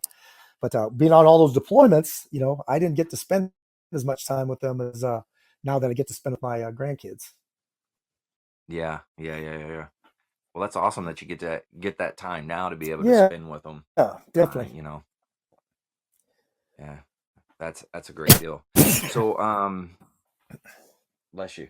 Thank you. At this point, I know that you wanted to talk about your 5 leadership rules, and so I'm excited to hear about this and discuss that with you. So do you want to go into that? Do you have time? Yeah, I got all the time in the world. All right. So that's another thing that I did as soon as I uh, retired from the Marine Corps. I started my own consulting business. I call it validated leadership because it's Okay. I put all the Marine Corps leadership I learned while I was in, and I learned from other people. I put them into Hmm. I call my 5 rules, and I got this based off of. There was uh, a major tailor at the School of Infantry when I was an instructor there. He was a Vietnam veteran, Hmm. and he always told this story about when he first got to Vietnam. He had a squad leader, and I think his name was Lindsay. And Okay. he said Corporal Lindsay told him all the new guys that were with him. He says, if you want to get out of here, if you want to increase your chances of getting out of here alive, you got to follow my 3 rules. Do what I say when I say to do it. He says, do what I say exactly as I say how to do it, and exactly when I say to do it. So, Hmm. Yeah. and so he said, uh, he followed him, and then when he moved up the chain of command and became a squad leader, they became his rules also. So I always Yeah.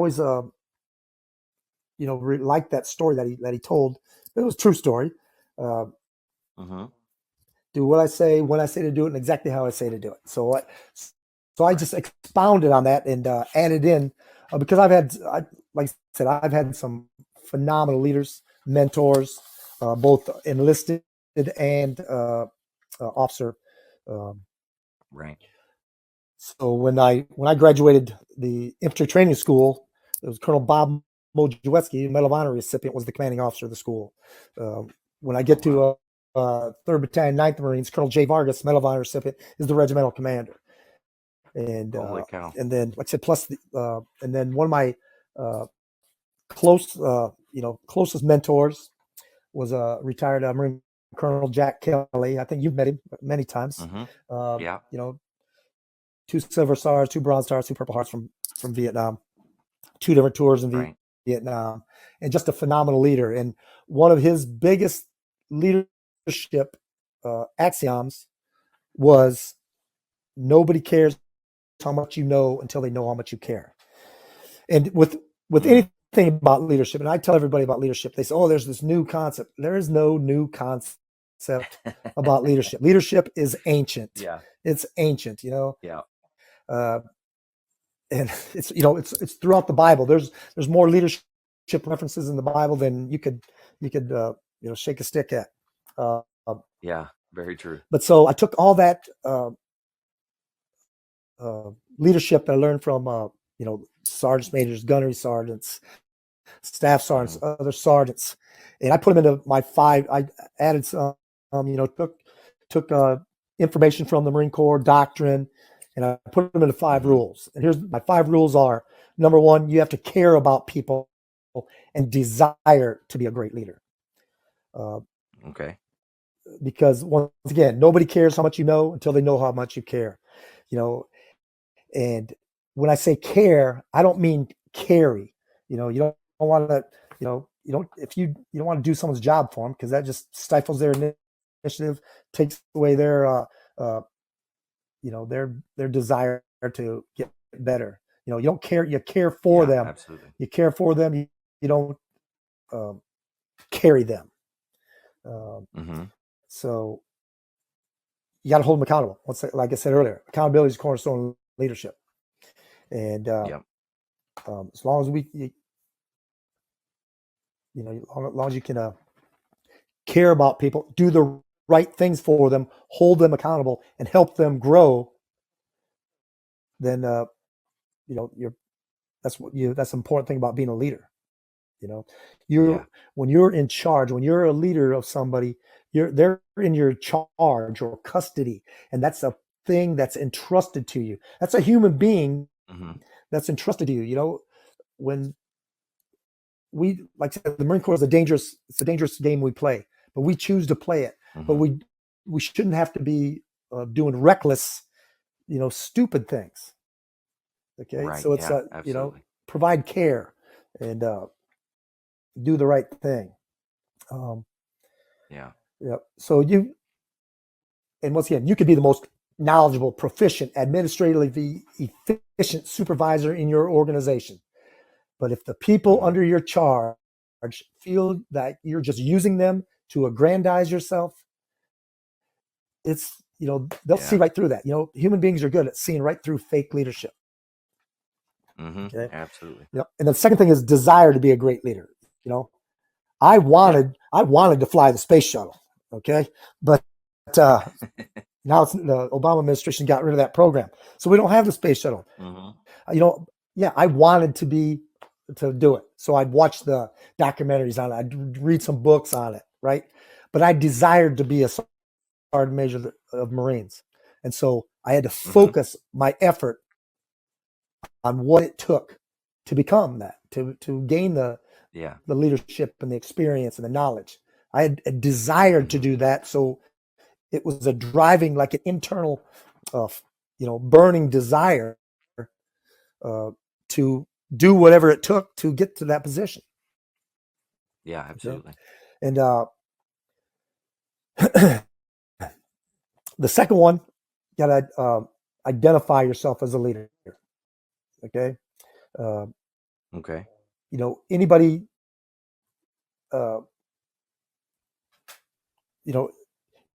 if you don't know you're the leader, how's anyone else going to know you're a leader? Right? It's a good point. Yeah. So you've got to have in your identity that you are the leader. You can have rank, but do you have that? Do people look to you to be a leader? If when I was, one of the most proudest day of my life was when I was promoted to Corporal of United States Marines. It was just, I remember to this day. And then once again, being a Corporal of Marines, being a non-commissioned officer, and it was really important to me. So I identified myself as the leader. And so when you identify yourself, that belief you have about yourself makes you unique, makes you, and it gives you clarity to establish the boundaries of your performance and how you operate on a daily basis. Okay. Yeah. You have the good characteristics of what it takes to be a leader. And the first one you have to lead is yourself. Yeah. And that's why that setting the example is so important. You have to be a good PT-er. You have to have a good haircut, a good uniform, shave, everything like that. So you have to identify yourself as a leader so that other people can look to you as a leader. Okay. And you have to know gain the knowledge, you got to gain the knowledge, the principles, the traits. You're right. Yep. And even in the Marine Corps with the promotion system, one of the things about being promoted is you have to be able, your commanding officer has to feel confident that you can train and lead Marines as a team. Right. So that's why you identifying yourself as a leader and doing whatever it takes so you can improve your leadership abilities is so important. It's just, it's one of those things that just can't be overlooked. Absolutely. Because Marines look to their leaders for leadership, not buddyship. And I think you probably remember me saying, nobody likes to be led by a weak and feeble wimp. Yeah, that's true. Yeah, I do remember that. Yeah. Oh man, that brings back good memories right there. Yeah.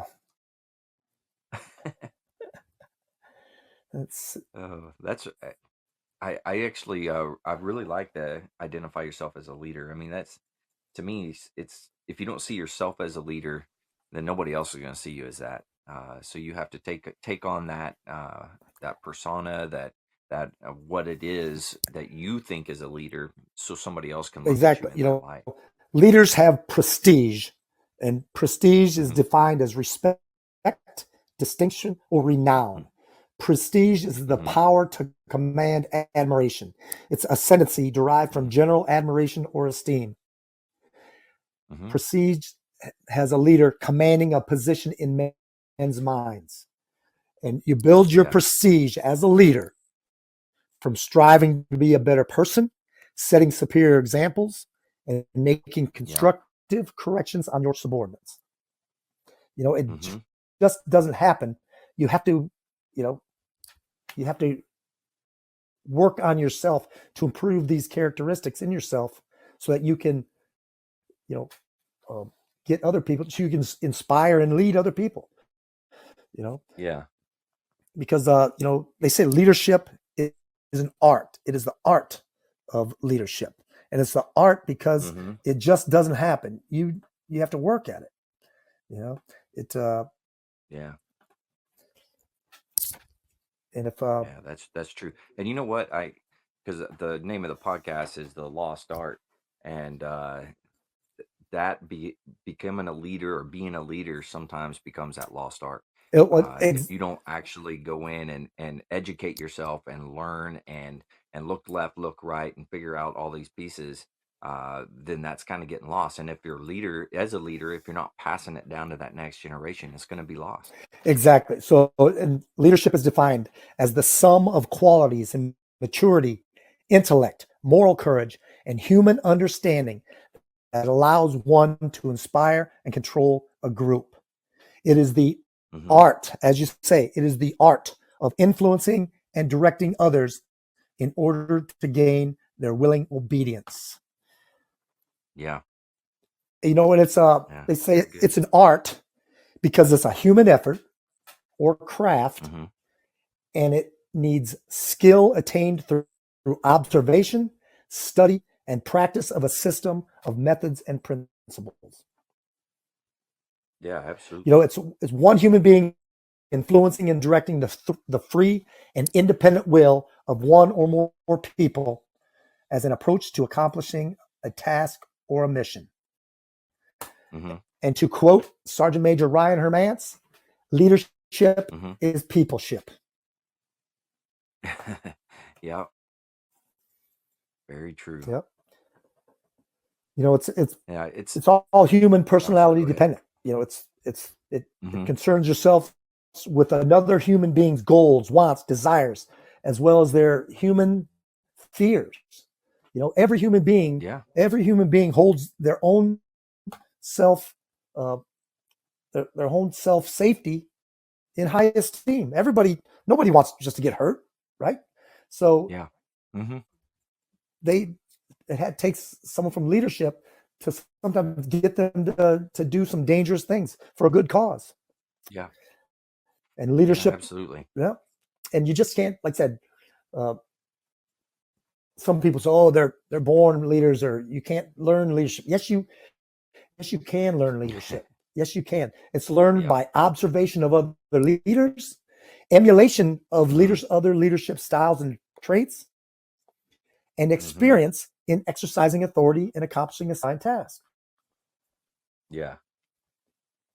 And it's what, like I said, I always say the only thing better than being a Marine is being a leader of the United States Marines. Yeah. I like it. Yes. Yeah. That's very good. Yeah.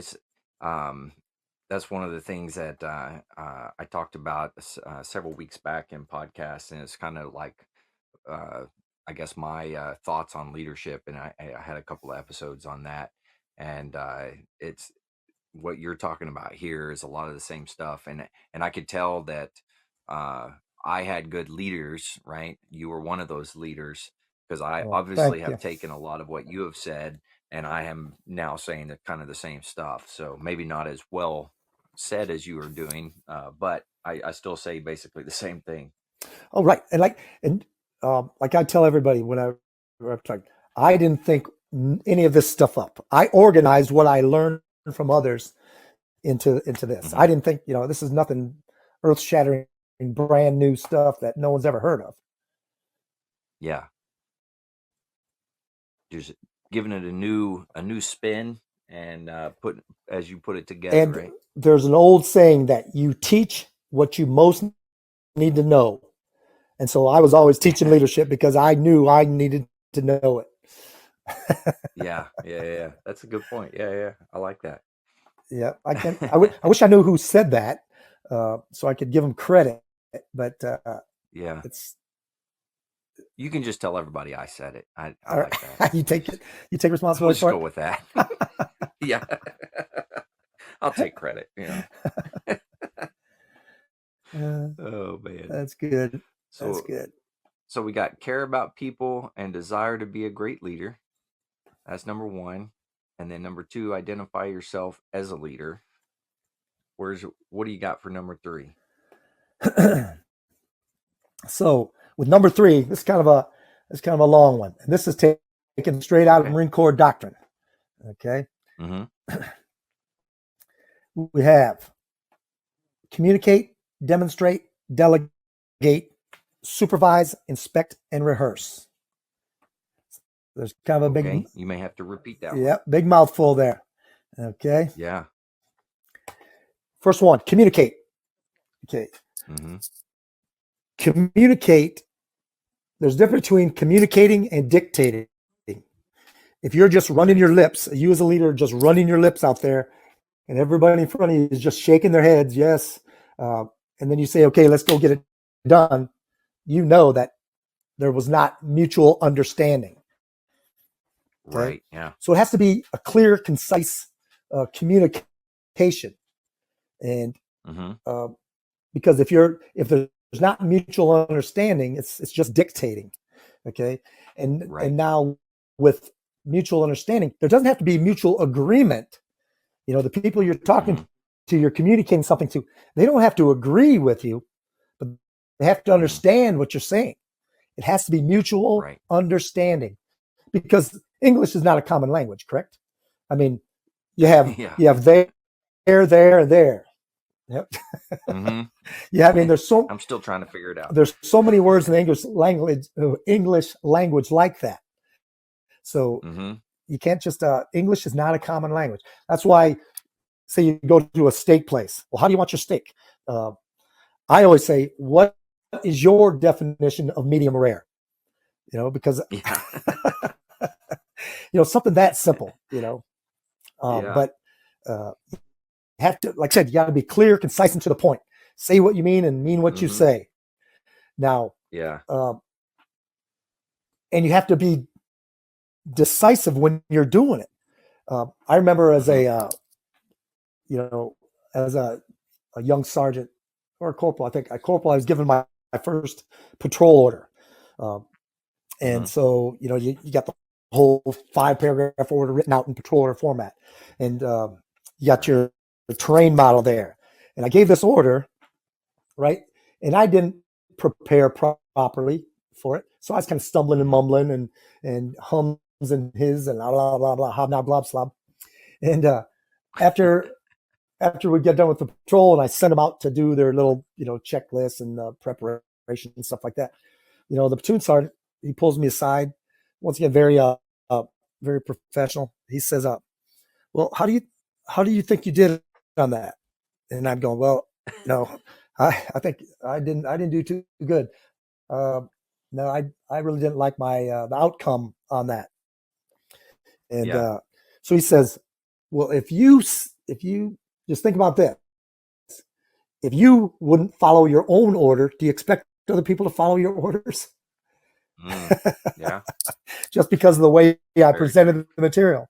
I mean, technically, it was I hit all the checkpoints on this in the Marine Corps Order 6-7, which is infantry patrolling. I hit every checklist on that order, but I didn't communicate it to them. Okay? Right. Yeah. And when you give, but if you're in another sense, when you give an order, you pass an order on as your order. You don't be one of those snivellers that say, well, the higher boss wants it done this way. No. Yeah. When you give an order, it's your order. If you do not take responsibility for that order, you are stripping yourself of that prestige and the authority Yeah, absolutely. and the authority of your position. So, I mean, you can shoot yourself in the foot if you want, Yeah. Yeah. Yeah, But that's a once good again, point. I was so that's why, and we'll get to the rehearse a little farther. But I mean, if you wouldn't follow your own order because of the way you presented it, why would anyone else follow it? Yeah. Very true. Very true. And then, so demonstrate. You know, Mm-hmm. you cannot go, or as I said, what's the old saying? You cannot teach what you do not know. You cannot explain what. Yeah, you can't. You cannot lead where you will not go, and you cannot teach what you do not know. That's what it is. Yeah. Yeah. Yeah. You have to be able to demonstrate. Yeah. If they don't have faith, you never give an order that you wouldn't follow yourself. Mm-hmm. Okay, so if you can't do it, there's, and I'm not talking a technical thing about, say, fixing a aircraft or something like that. Mm-hmm. I'm saying if you don't know how to, rappel, hook yourself up, then why would you expect someone else to go off the side of that cliff, on a rope? Yeah. You cannot. True. Yeah. So you cannot lead where you will not go, and you cannot teach what you do not know. Mm-hmm. Yeah. Very true. And then delegate. Delegate Mm-hmm. is it's one of the harder things to learn, and the harder thing to use and trust. Okay, because when you delegate, you entrust a task, power, or responsibility to someone else. So you in your leadership capacity, you authorize someone else to act as your representative. Right. Okay. Now, entrust is to give over responsibility. Okay, and you have confidence in them, having the confidence. Okay, you can delegate authority, but you cannot delegate responsibility. So just because, I put so and so in charge of it, he screwed it up. No, you delegated it. You are still responsible for it. Yeah. Okay? You something failed in there. Maybe you didn't communicate it correctly, right? Correct. So, yeah. But it is so important to be able to delegate, because if you try to overcommit yourself to checking on everything and making sure that you're the only one who can do something, once again, that's going to stagnate the development of individual human wills that's under your charge. It'll cause complacency. It'll stifle initiative, and it'll crush any true commitment to the accomplishment of the mission. Okay. Yeah, absolutely. It's some leaders, like I said, the less experience you have as a leader, the less you're kind of willing to delegate. But there's proper ways to do it. There's a guy named Stephen Covey, one of these, what's the 7 Habits of Highly Effective People or something. He says the key to commitment is involvement. If there's no involvement, there's no commitment. That's why, as a delegate, you give orders to specific people or groups to get specific tasks done.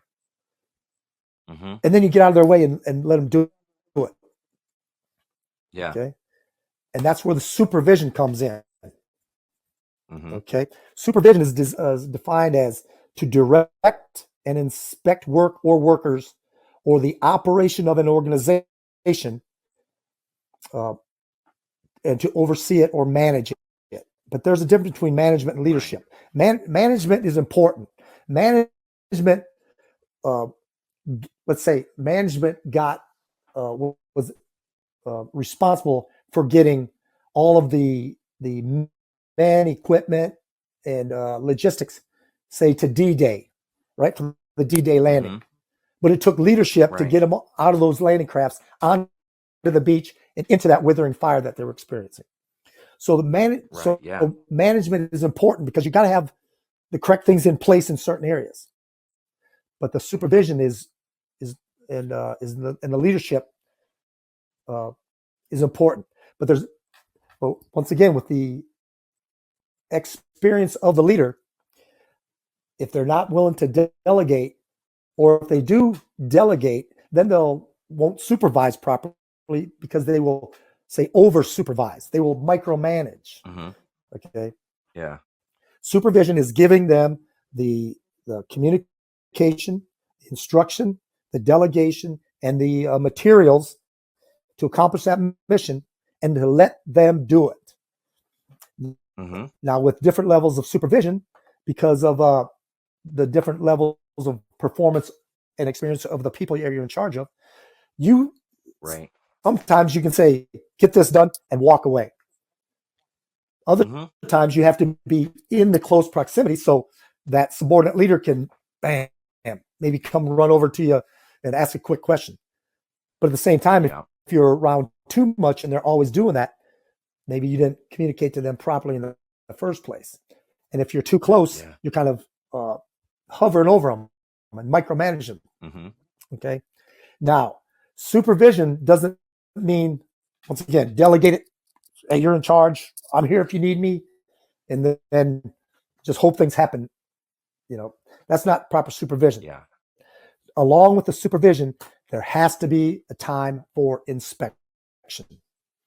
Mm-hmm. There has to be a time for inspection. One of the 22nd Commandant of the Marine Corps, General Shoup, he made a statement. A military unit is only as good as its inspection system. Okay. Ooh, yeah. And that was and that's any organization. That is any organization. Mm-hmm. That's from your family to the biggest corporation here in the country. If there's not an inspection to ensure that the commander's intent is being followed, if rules and regulations aren't being followed, if things aren't getting done on the proper time, then that's when things are going to fall apart. To inspect, the definition is to examine a thing carefully and critically, especially looking for flaws, to examine officially, to visit in order to make sure that certain rules and standards are being observed. Okay. Right. So there's got to be an inspection. So during your supervision time, you in your checklist, your order of operations, while you're at the end of your supervision or towards the end, there should be an inspection. And that also gets that sense of urgency going. Right. So you're given the order, you communicated to them, you delegated responsibilities, you're supervising them, but you're coming back at a certain time to inspect. Okay. Right. Because once again, in the old axioms, inspect what you expect. Never expect, inspect. There's an old saying, when you assume, you end up making an A out of you and me. Or right, General Patton was always saying, when you assume, you are thinking with your A. And then it all comes down. They only do well what the boss checks. Yeah. So one of the most important things about the inspection is never be a no-show. If you gave them a time limit to have something done to ensure that appropriate sense of urgency, you must have a time that and they must know the standards that you're going to be inspecting by. Okay. Yeah. If you're a no-show, your credibility goes right out the window. Okay. Yeah. Very true. Human beings, but especially Marines, I think, despise being inspected. They freaking hate it. Yeah. Right? Oh, freaking inspection. Oh, God. But they love it when they do well and there's no or little discrepancies found. Then it's like, that's it. Just doing well on an inspection that you hated to prepare for. It gives you a sense of pride, and it gives especially the organizational pride. Yeah, absolutely. It's just hard to to explain the importance of it. But also there must be a debrief. Yeah. There must be a debrief about that inspection so that everybody knows the results. Yeah. Okay. When you communicate, you're giving everybody I always say you're giving them the rule book, right? You're telling them what to expect. Mm-hmm. Yeah. And then once you inspect them, you do it according to how you said it was going to be done. And then you debrief them. Mm-hmm. Again, Yeah. be honest and explicit. Be decisive. If they did poorly, you've got to use tact to let them know that the desired results were not achieved. But but nothing is ever 100% screwed up.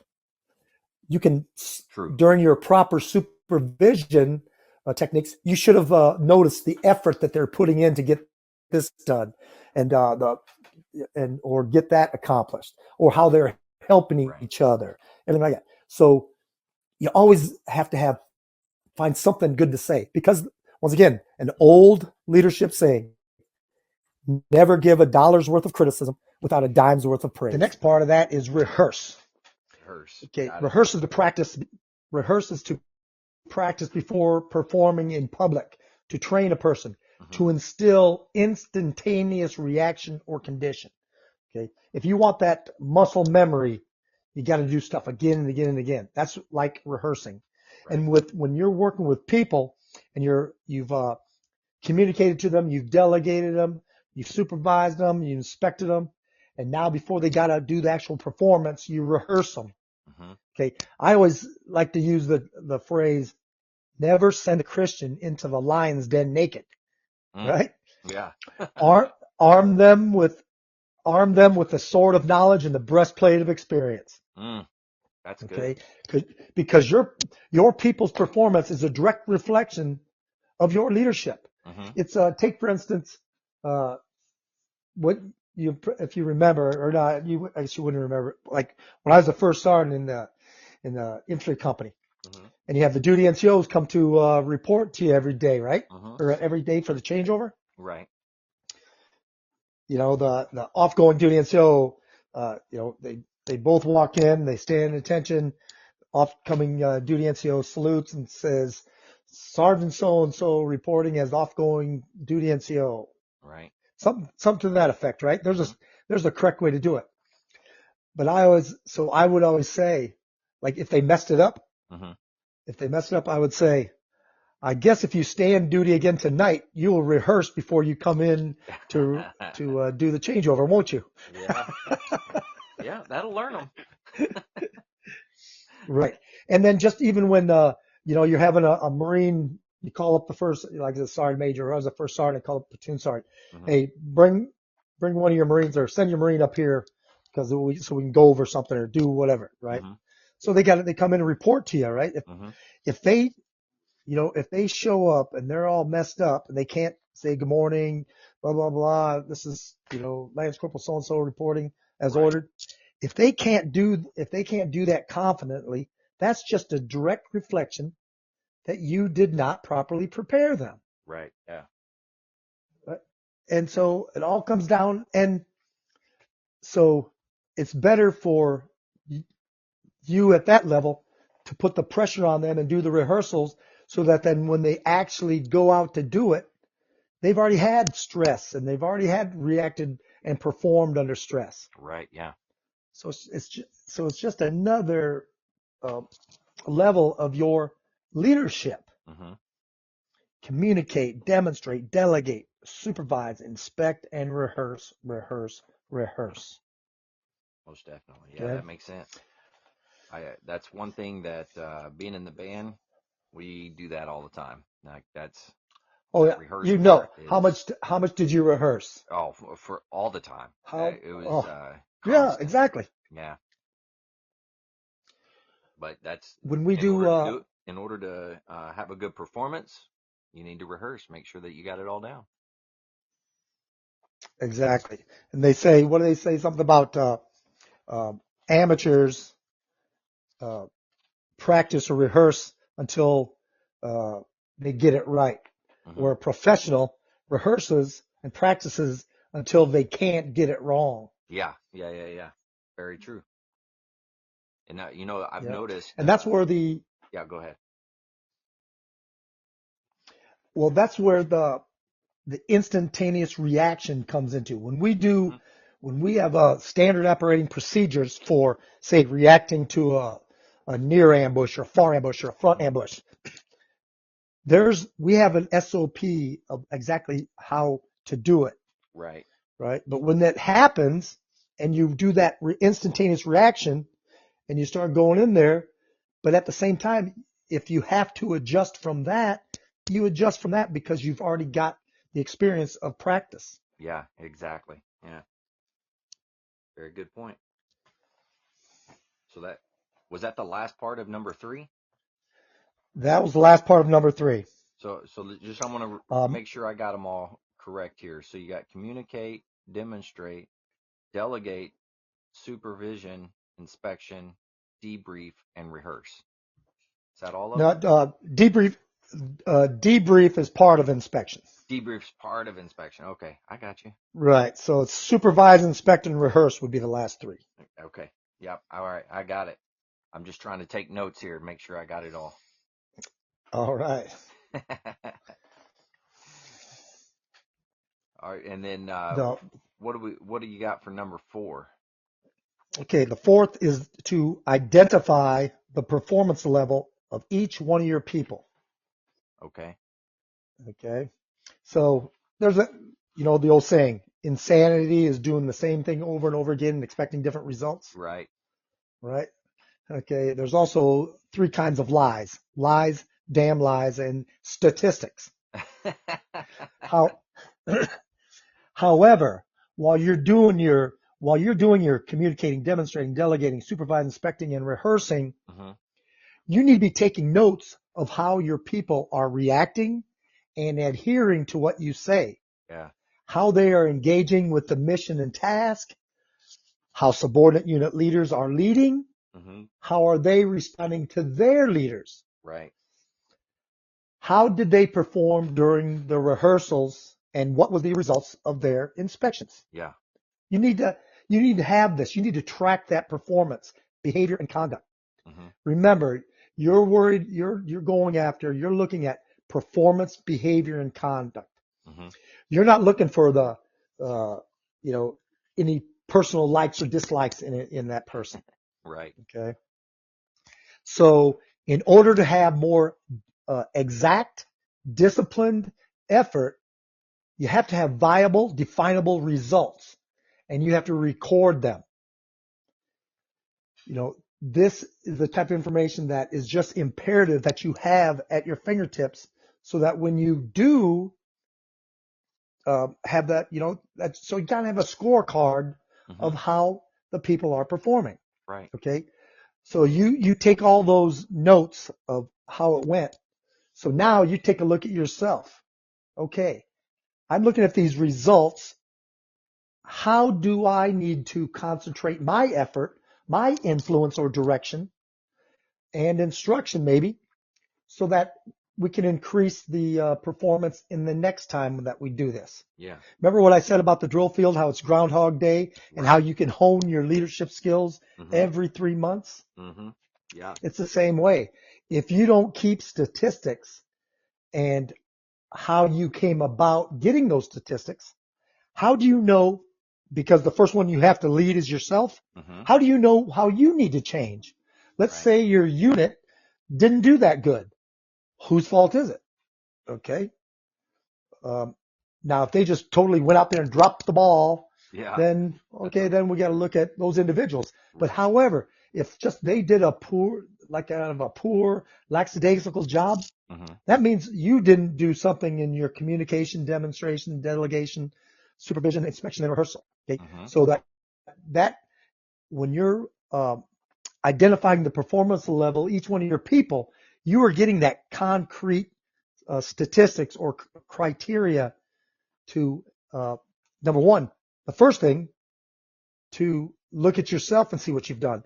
But the Right. second time, when you're doing these debriefs and counseling sessions, when you've got hard, verifiable data, you're Hmm. not going off an opinion. You're going off an estimation Right. Yeah. or an evaluation. There's a difference between an opinion and an evaluation. Mm-hmm. Opinion is just, ooh, how I feel. But if you've got an evaluation, you've got verifiable data Right. to present to the individual or the group. Very true. It's yeah, it's once again, it gives them that scorecard. It lets them see that scorecard. Right. Which that's Okay, pretty important. Making sure that you have that data, something that they can actually see, right?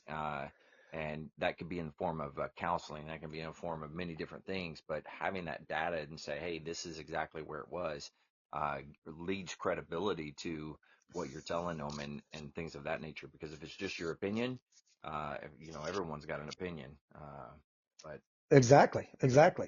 How many times have you probably heard it by some of your leaders? Oh, screwed up. say that last part again. You've probably had some leader of yours throughout your career say, well, this was all screwed up. They just made a blanket statement, Yeah. and Yeah. you Yeah. say to Yeah. them, well, what exactly was wrong? Mm-hmm. If you've been taking good notes and you've been doing proper supervision and observation Yep. and inspection, then you will know what's wrong. Very true. You will. So all comes down to having that verifiable data. Yeah, I like that. All right. That's And then number five. okay. Number five is counsel, reward, and inspire. I like You it. want to counsel them, reward them, and inspire them to raise their standards of behavior and conduct. Mm-hmm. Yep. So counsel, the definition is advice, suggestion, and guidance. Right. Okay. There's a difference between counseling and criticizing. Mm-hmm. Okay. Criticizing is more kind of on a personal level, Mm-hmm. which it's got to be all professional. You remember that the movie The Godfather when they're going to whack the one guy Mm-hmm. and he says, "Hey, just so you know, just let him know that there's nothing personal. It was all professional." Yeah. It's the same thing you got to be when you're debriefing, when you're counseling, when you're giving guidance. It's got to be professional. You cannot get personal about it. Right. The behavior is not the individual. That's why we're always counseling, critiquing, evaluating performance, behavior, and conduct. Right. Okay. Because when someone is being counseled and they feel, and a lot of times, let's go back. The word counsel. Let's just say someone says to you, "Oh, I need you to come to my office at this time so we can have a counseling session." Mm-hmm. What are you thinking automatically? Well, most people are going to think negative, like, uh, Exactly. like I'm going to get my butt But chewed or something why? like that. Correct. Correct. But why should you? Why should, that's why the term counseling it shouldn't be used negatively. It should Yeah. be, it needs to be positive Mm-hmm. also. Because as soon as someone feels they're being attacked, what are they doing? Boom, defenses go up. Yeah. And are they hearing anything that you're saying? But definitely They're not hearing not, all of they're it. not listening to you. They're looking back at you Mm-hmm. and in their mind, they're saying, F you, Yeah. F you and what you have to say. Yeah. That's just human nature. When someone feels attacked, the defenses are going to go up. Right. Okay. And they're going to be listening or they'll be hearing something, but they're just justifying in their minds why you are wrong, why Mm-hmm. you, the counselor, are wrong. Yeah. Okay. Very true. Your counsel, your advice, your guidance goes in one ear and out the other. Oh, Mm-hmm. okay. Yeah. And I think, That's why even, sorry, I was going to go ahead. say, I think the word counsel, especially in the Marine Corps, uh, we utilize that word incorrectly, in my opinion. We And how do, you're saying a without a doubt. counseling, yeah, counseling should be positive, like because you're advising and things of that nature. Whereas the Marine Corps, anytime like you hear the word, I'm getting a counseling, well, I'm getting my butt chewed, and that's what we always refer to it as. Yeah. So when we say, like you just said, in the Marine Corps, however, the Marine Corps doctrine, the Marine Corps' doctrine on Hmm. counseling is it says you as a leader must communicate regularly with your people, Yeah. both in setting goals to propel them towards outstanding achievement, Hmm. as well as encouraging them to seek self-improvement in their shortcomings. Right. Yeah. Once again, it's communicating regularly, not just, oh, it's time for pro and cons or it's time for fit reps. Now we're going to Hmm. have a counseling system. No, that's against Marine Corps regulations. And it says counseling is the most effective tool that allows leaders to help set goals that people can reach. Yeah. And it Absolutely. provides the monitoring system to ensure that people can achieve their goals. Hmm. You Wow. know, it's no one, like when it comes up, I was always taught, you know, no one should ever be surprised at the evaluation they get as far as like pro and cons Right. or Yeah. fitness reports. You should not. There should be no surprise because during the proper times throughout that reporting period, you have been getting counseled properly. Right. Yeah. That's You know, very true. once again, it gives them the rules to the game. Hmm. Gives them the rules. I know there's that movie, that old movie, Animal House. I don't know if you've ever seen it Yeah. or not, Yeah. but it's about the college fraternities Right. and Dean Wormer. And Dean Wormer had him on double secret probation. Yep. That's right. So I there forgot should about that. there should be no double secret probation. Yeah. Okay, you do an initial counseling when you first get someone under your charge, Hmm. and you give them all the expectations. You give them the rule book. Yeah. You give them the rule book and it's what's expected. And then Absolutely. at certain times, and then when needed, you give them counseling sessions. Hmm. Yeah. So because a counseling system is supposed to develop the overall person, Hmm. improve individual performance, Right. which will automatically increase the organization's overall productivity. Yeah. Yeah. It's, Absolutely. it's, I think John Wooden was the UCLA coach that was just totally successful. Hmm. He he always talked about like doing these small improvements. If everybody does a small percentage, or it was either John Wooden or Pat Riley, whatever there. But if everybody in your organization makes an improvement, a percentage of improvement, all those percentages together makes the overall Oh yeah. organization better. Yeah. Very true. Okay, you know, and even when someone has to be counseled for something they might have done wrong, some Hmm. behavior, their overall performance is not 100% screwed up. True. Okay. Yeah.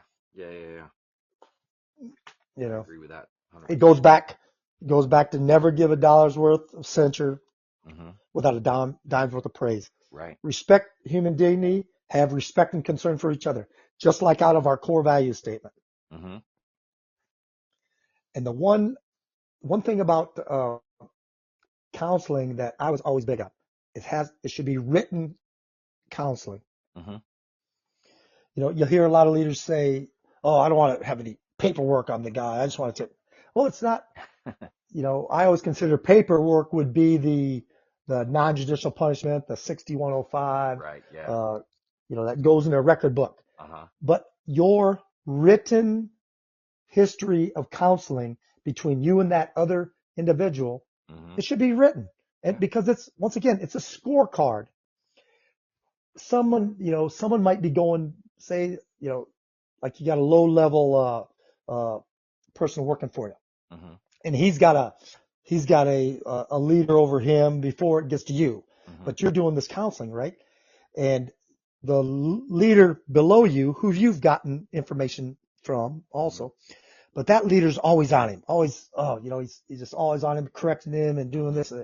So this guy thinks he's getting counseled. He's coming in for counseling, and he thinks he's going to get raked over the coals. Right. But you have a list because you've been observing him and everything, Mm-hmm. supervising him, inspecting him. You have this scorecard on his overall performance, behavior, and conduct. Mm-hmm. And while he needs to increase here, you're going to tell him all these areas that he did do good in. Yeah, definitely. You know, he might think he's, well, boy, during this time period, I was a kind of a loser. Mm-hmm. You know, but no, he goes, yeah, you need to increase your performance here, but look at all the good things you've done. Mm-hmm. You know, it's once again human dignity, respect, and concern for each other. Yeah. Sometimes you just got to be reminded that, even though you may screw something up, it's not that one thing is not what defines you. You've made a mistake, and you can move on from the Correct. mistake. As long as you learn from Correct. it, you got to Yep. learn from it. But, Of course. Of course. Like I said, things don't happen to you; they happen for you. hmm yeah, Okay. very good. But going back to that communication and being decisive, when you're counseling someone, you have to be mature enough and to give them an honest and equitable evaluation. hmm Once again, if you don't have data, it's just your opinion. True. If you have data that you can show that what he's done, that then it's an evaluation. hmm And no two people should ever receive the exact same evaluation or counseling. Yeah. Yeah, that's I very mean, true. when we got it now, if there's a point system and then everybody gets the high point, that's not what I'm talking about. No two people should, you know, be counseled with the same uh, negatives and positives as another person because every two people, everyone's different. Yeah, absolutely. Okay. Everyone's got good qualities in different areas and do better Yep. in different things. So you should show them that so each one it be different. Yeah, especially when someone under your charge is having a rough time, hmm right? They're just they seem to be kind of screwing up, or they're not as proficient and efficient and have as much zeal to Right. get things done. Once again, you have to know that person. You go look at your counseling records. Yeah, I look back the last couple months, he's never had any type of motivation issues or being lazy or anything like that. Why is it now? Okay. hmm Because no human being, no honorable human being wakes up, goes into work and says, I'm going to screw up as much as possible. Very true. Very true. Right? No one. If they're an honorable person, Yeah. there must be something in their life that's kind of overshadowing their desire to do a good job. And Right. it's up to you as a leader to to kind of find out. Yeah. You don't be overly intrusive, but having a good working relationship with someone, and if they trust you as a leader, hmm then and if you're an approachable leader, they will be able to open up to you, Yeah. and you'll be able to assist them. Once again, you're not carrying them, hmm but you're providing them the tools to overcome. Yeah. Absolutely. You know, like it says, especially when they're in a rough patch, or when you're doing your corrections or counselings, you gotta say, do they need to be chastised and ridiculed, or influenced and directed? Mm. Yeah. Very true. Yep. And that goes back to when you talk about caring about people, you gotta know your people, and so if you don't get off your butt and walk around and interact with them, because many leaders, which it's questionable if they're leaders if they do this, they just sit in the office, they don't go anywhere, do anything. How are you going to notice if somebody under your charge is struggling in something? Because if you're there every day and you see them and you talk to them regularly, those types of things, you're going to notice when something's not right, something's off. You can notice Exactly. Exactly. If you know a person and all of a sudden, like, and you're both coming around the corner, that. hmm right? If you truly know a person, or have a very good knowledge of them as individuals, hmm and you see them, and boom, you know how it is when you first like almost bump into each other. Yeah. You can tell by that person's face if there's something wrong or not. Yeah. Absolutely. Yeah. I I used to tell I used to tell the officers and the chiefs, I guess probably all, I mean, senior drill instructors too. If you really know that drill instructor hmm and you walk on deck, you can tell if he looks guilty or not. Yeah. If if you know him, Yeah. True. if you know him, True. you know. Yeah. That is very true. So, like I said, and it's also one of the ways to that discipline gets instilled. Mm-hmm. Firm guidance and counseling conducted in a fair and dignified manner. Yeah. Yeah. Very true. That's Hey, these are all good nuggets. I hope everyone's listening.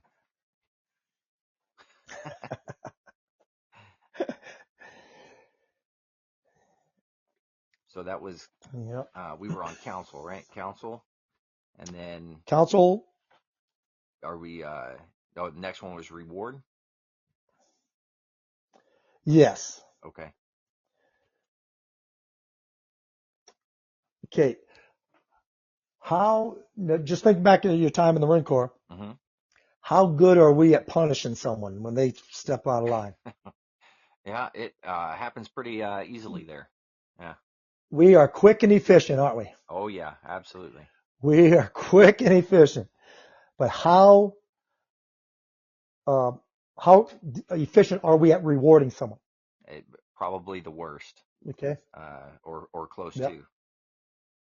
Yes.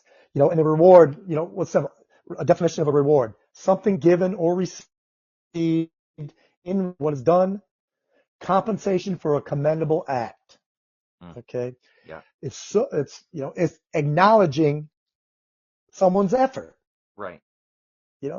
and, and they always say, reward the behavior that you want to increase. Mm-hmm. Okay. Yeah, that's good. So, yeah, it's, rewarding people, but also, once again, you have to have good, viable data so that you don't reward the wrong person. Right. Yeah. Oh yeah.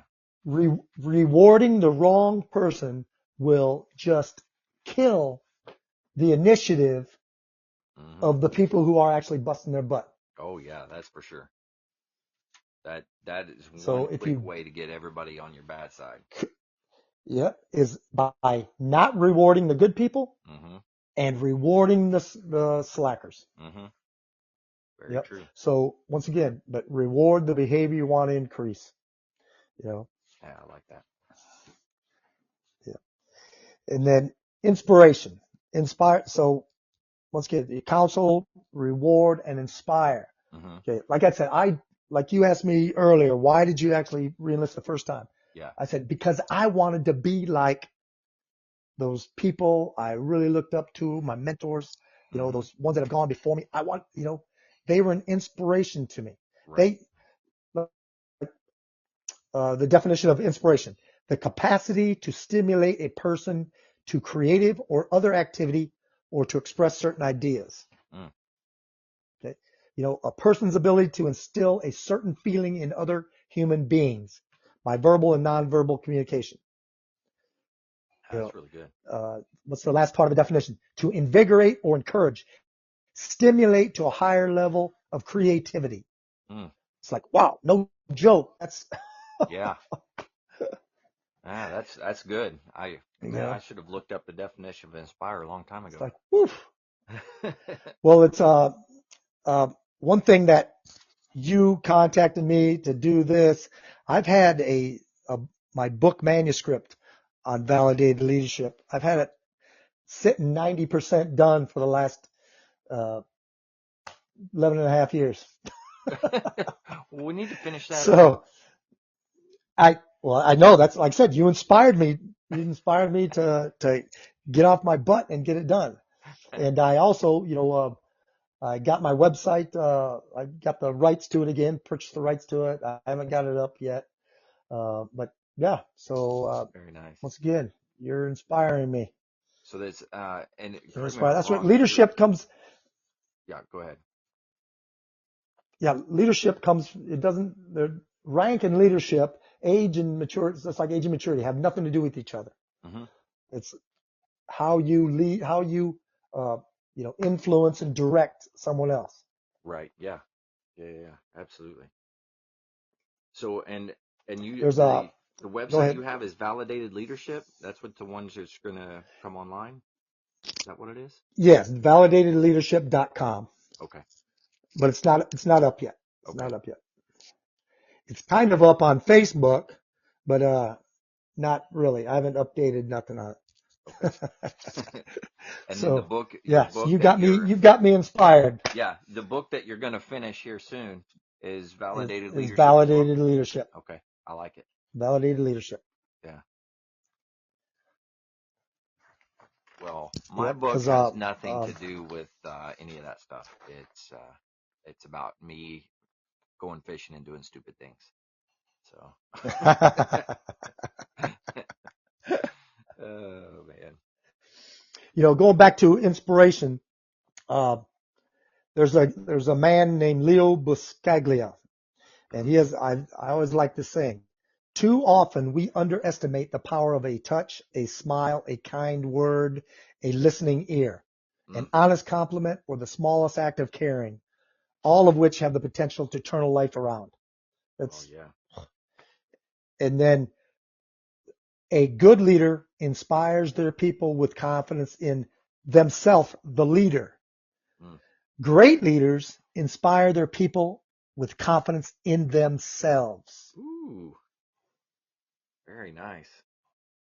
Yeah, that's Yeah, really good. because like I said, if you're inspired by another leader, you're only going to go so far. Hmm. If the leader's like, "Hey, see how I do it? Use me as an example." Blah blah blah Hmm. blah. But a great leader inspires them to dig out those value within themselves. Right. Yeah. And like I said, I'm full of a lot of things, but I'm full of old sayings. And there's the other one. The greatest good you can do for another human being is not just to share your riches, but to reveal to him his own riches. Ooh. Yeah. Because you've got to be a leader is a catalyst, Hmm. right?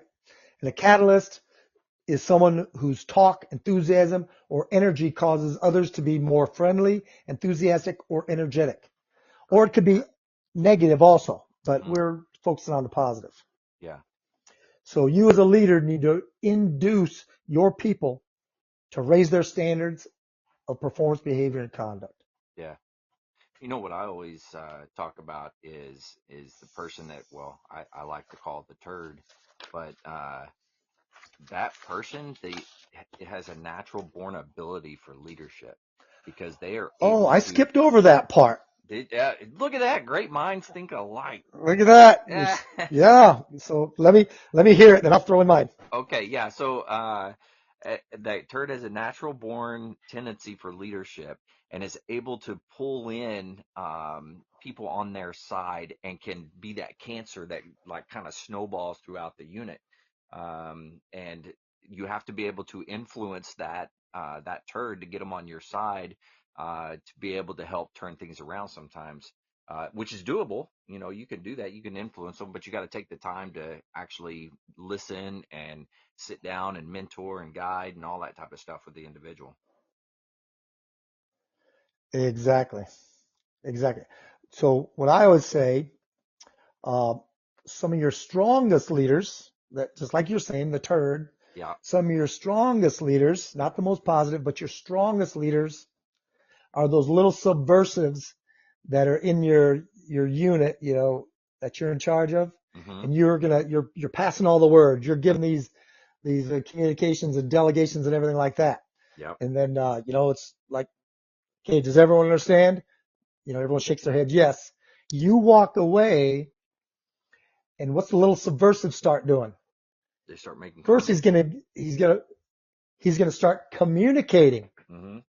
Correct? Yeah. You just said comments. Yeah. He's gonna start communicating. Okay. He's going to reward those others that are kind of shitbird mentality. Hmm. He's going to reward them for being like-minded like him. Yeah. Very true. Then he's gonna observe the ones that are totally opposite him. Hmm. And what's he gonna do? He's gonna start communicating and counseling them Hmm. about their behavior, that it should be more like his negative behavior. Yeah.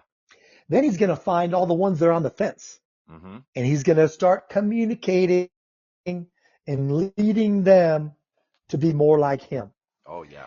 If you can, if you can if you can identify that, Mm-hmm. once again, you have to be supervising from afar and have that unscheduled presence where you're seeing all the things that are really going on. If you can find that individual, Mm-hmm. identify it, find out what makes them tick, harness their energy in a positive manner, you're going to have just a total, strong positive leader. Right. Yeah.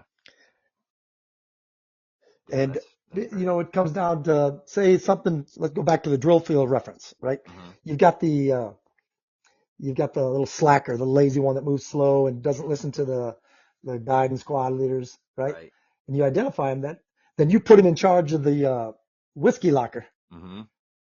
And then you IT him when the whiskey locker's not organized and Right. stuff like that. And then he starts, whoa, I'm in charge. I got to start doing things Yep. like this. And then he Yeah. becomes the fanatic, the Mm-hmm. fanatical leader. Yeah. Sometimes you just got to give them something, put them in charge of something, give them something that's worthwhile to hold on to, and then they start to see it and they'll start turning around. One of the purposes of close order drill is to get practice in being in command and to Mm-hmm. increase the confidence of subordinate unit leaders. Correct? Yeah, that's correct. What I used to do in the infantry all the time was you get the salty lance corporal, the tough guy, Yeah. you know, boom. Mr. Tough Guy? Yeah. Put him out in front of the platoon and have him call the platoon to attention, right face, march him around Yep. and see how a majority of them will wither, Mm-hmm. right? I gotta be out there and I gotta be giving commands and doing things correctly. Yeah. It just changes their focus in their brain, and they, like I said, they either wilt or they get stronger. Yeah. Very true. Very true. Wow. So that's your 5 leadership rules that And the you have. basis of my book and my consulting. So I go in. What I do, I haven't done it for a few years now, but I go into a company and first I talk to the commanding officer, to the boss, right, the Yeah. CEO, Mm-hmm. and I find, and just like in the Marine Corps, I find out what his intent or his or her intent is Right. for their company, Okay. and um, then I go talk to everybody, Mm-hmm. and then I take the lowest level of leaders, and then when I talk to everybody, I'm preaching these the CEO's intent, Right. right? Everything the CEO, I tell the CEO, what have you told them already, but you want me to say in kind of a roundabout way Mm-hmm. so that they don't think that you're the only one saying it. Right. It's just like, it's like your father. You got a father and son. Mm-hmm. You tell your son to do this, do this, do this. This is what you should do. And they just in one ear and out the other. Right. Yeah. But then a friend of yours can tell him the same thing and he thinks it's the greatest idea in the world. Right. Yes. It's so frustrating. And it is, it is. And so then I'll go and then I'll take the different leaders at the different levels and I'll Mm-hmm. go way in depth with all these things. Okay. Yeah. Because some companies, a lot of companies make the mistake. They take that best performing guy or Mm-hmm. girl and they promote him to supervisor or manager, Right. well, without any training, Mm-hmm. right? They, Very they don't true. give them any training, but they expect them to do the job. And then but they didn't want to be the manager, Mm-hmm. right? They're not ready. They're not mature enough for it. They didn't want it. They got other things going on in their life. They don't want the responsibility. Right. So, so then they fail and then they either get fired or they get put back down in the Mm-hmm. general population. Right. And so those leaders are setting them up for failure. Mm-hmm. Yeah. Yeah. So Very that's what true. what I focus on. And like I worked with one CEO. Uh, she complained that, well, whenever I go out on the floor, they all stop working. And I go, that's because you're not out there enough. They're not used to you being there. Yeah. Huh. You know, Yeah. so you need to be out there and show them that uh, that we're all part of the team. Mm-hmm. Yeah. Very true. Well, I like it. I like what you got going on there with the consulting thing. Yeah. If there's any businesses out there that want to get in contact with you, how are they going to do that? What is a website or? I'll have my website and Facebook up soon, I hope, Okay. so that I can get this going again. Okay. And that's all through everything was Validated Leadership. So Correct. validatedleadership.com and the Facebook is Validated Leadership. Yes. Okay. Awesome. All right. Well, But it's not up and running yet. But it will be. Like I said, you've inspired me. You've inspired me to get this going. Well, I did a good deed for the day. I'm doing pretty good for You myself. did. You did. I might not be able to work my phone, but I did a good deed today. Good. Awesome. Well, Sergeant Major, thank you very, very much for doing this. I appreciate it. There's a lot of good information in all of this, and I'm sure everyone that listens to it is going to be ecstatic to hear it as well. But I thank you for doing this. You've been a great mentor, great leader for me personally, and for that I say thank you. Well, you're very welcome. Thank you for thinking of me. And just so everyone knows, I didn't think any of this up myself. I was taught it all. Remember, leadership is learned by observation, emulation, and experience. That's right. Yeah, that's right. And I got all of it from you. So that's what I'm going to say. Yeah. But anyways, thank you again for coming on. To everybody Okay. out. Oh And you yeah, go tell ahead. your lovely bride hello for me. Oh, you bet you I will. Absolutely. She always asks about you and where you are and what You you're know it. doing. So Yep. if All you're right. struggling, you need help, anything like that, don't forget the VA has some great resources. You can always dial 988, press option 1. You can always text 838-255, or you can go to veteranscrisisline.net and click on the chat icon. Any of those options will put you in contact with somebody that can help you out. But remember, one veteran life lost is one too many. I care about you. I know the whole veteran community cares about you. So please reach out for help. And if you're out there, you're not struggling, reach out to the buddies that you serve with, ask them how they're doing. If they need a helping hand, please give it to them. All right. Thank you one last time. I truly appreciate it. To all the listeners, stay motivated, change your socks.